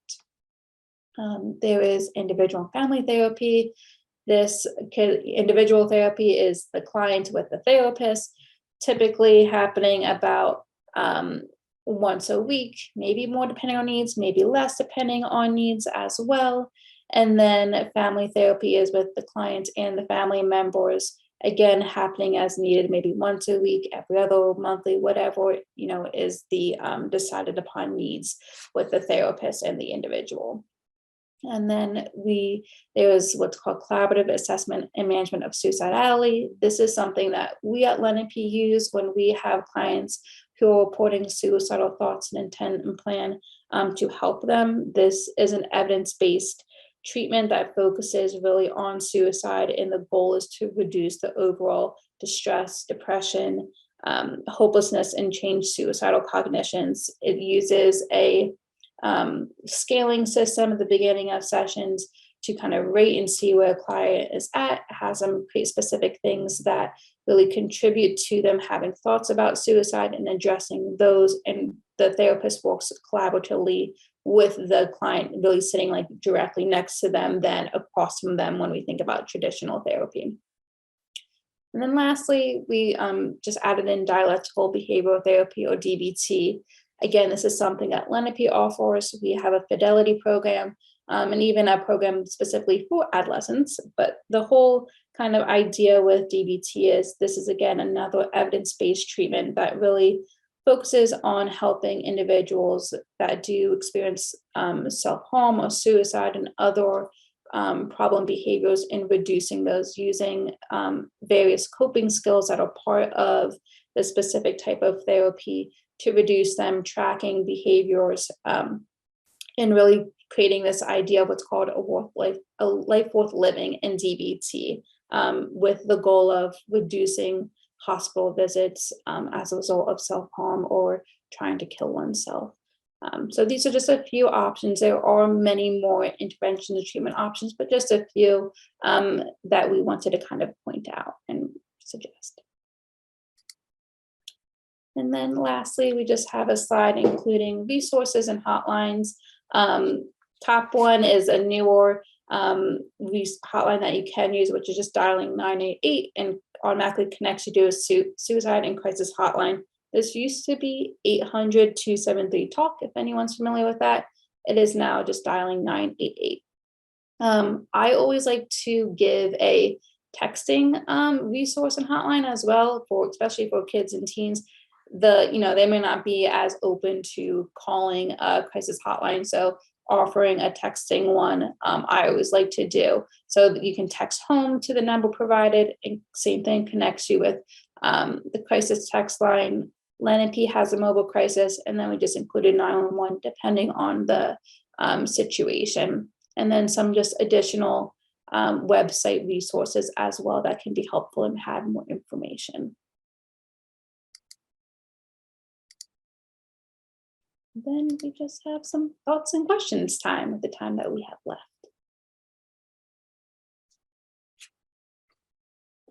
Moderating this session, I believe, is Marjorie Morgan. I guess it would help if I unmuted. Gabby and Alex, thanks so much for this information. It was really, really helpful. And again, this session, we have so many great questions. But I do want to highlight a couple of them, and I'm going to start with the hardest one first. So you mentioned all these various levels of care, but right now it's with a shortage of folks to work in the field and this increased need, it's really difficult to get the treatment that you might need, even all the way to the point of like long waits in emergency rooms for inpatient stays. So while people are trying to get an adolescent or teen into care, what kinds of things can they do to support kids in their lives that are really struggling in this way? One thing that came to my mind right away, Marjorie, when you asked that is there are actually some free workshops that were pre-recorded on Lenape's website, and you can just type in workshops. And the workshops address working with children and teens and different diagnoses like depression, anxiety, oppositional defiance disorder, ADHD, and eating disorders. There may be a few more on there that I'm just not thinking of right now. But in these workshops, it just goes over the diagnosis and ways parents can support and help if in fact there is a wait list. Because we did recognize that therapists, there's not a lot of us right now, and there is quite a wait list. So we wanted to put something out there at Lenape that gave people tools and coping skills they can use to assist their child in the need of a crisis or if they're having a difficult time. Yeah, and I just to kind of tack back onto that, I was initially thinking too, how we kind of mentioned like doing the best you can to create like what we call like a cope ahead plan of trying to find, what are some things that, maybe some additional supports a child could reach out to, or, hotlines, having some maybe coping skills that they can use to kind of just help get them by until hopefully, they can get, the higher services that they might need, depending on what that is. And one last thing that came to my mind is NAMI, National Association of Mental Illness. There's a lot of free groups on there that you can sign up for. So if you just go to their website and just type in groups and support groups, there's some in person in the community and a lot online. So there's some for parents, for children, adolescents, different diagnoses. It's really a great resource as well while waiting. Thank you. And there's another question here about what's a good way to approach this conversation with adolescents if they have a fear like if I express these thoughts of suicide, someone's going to send me to crisis or take me away. How can you help them seek support and not get so panicked about that? I get that question a lot from teens, actually. Like, I don't want to tell you because I know what you're going to do. So I validate that concern first. So if you're the parent, caregiver, validate that. I get that. That is a scary reality. And typically that people have that reaction because we care about you. But I always explain what I do what a 302 is, involuntary commitment. That's when I send someone to the hospital. But I explain that my job is to make sure they're safe. And there's other ways of doing that. And the more I know, the better I can support them. So I explain, like, you can have thoughts, you can have plans, you can even have that thought of some intent that you're not going to do it. It's when you say, I'm going to do this, that's when higher level care is definitely necessary. For all the things I just mentioned, of course, a higher level care is needed. But when a teen says, send me to the hospital, I explain, let me really explain what that looks like.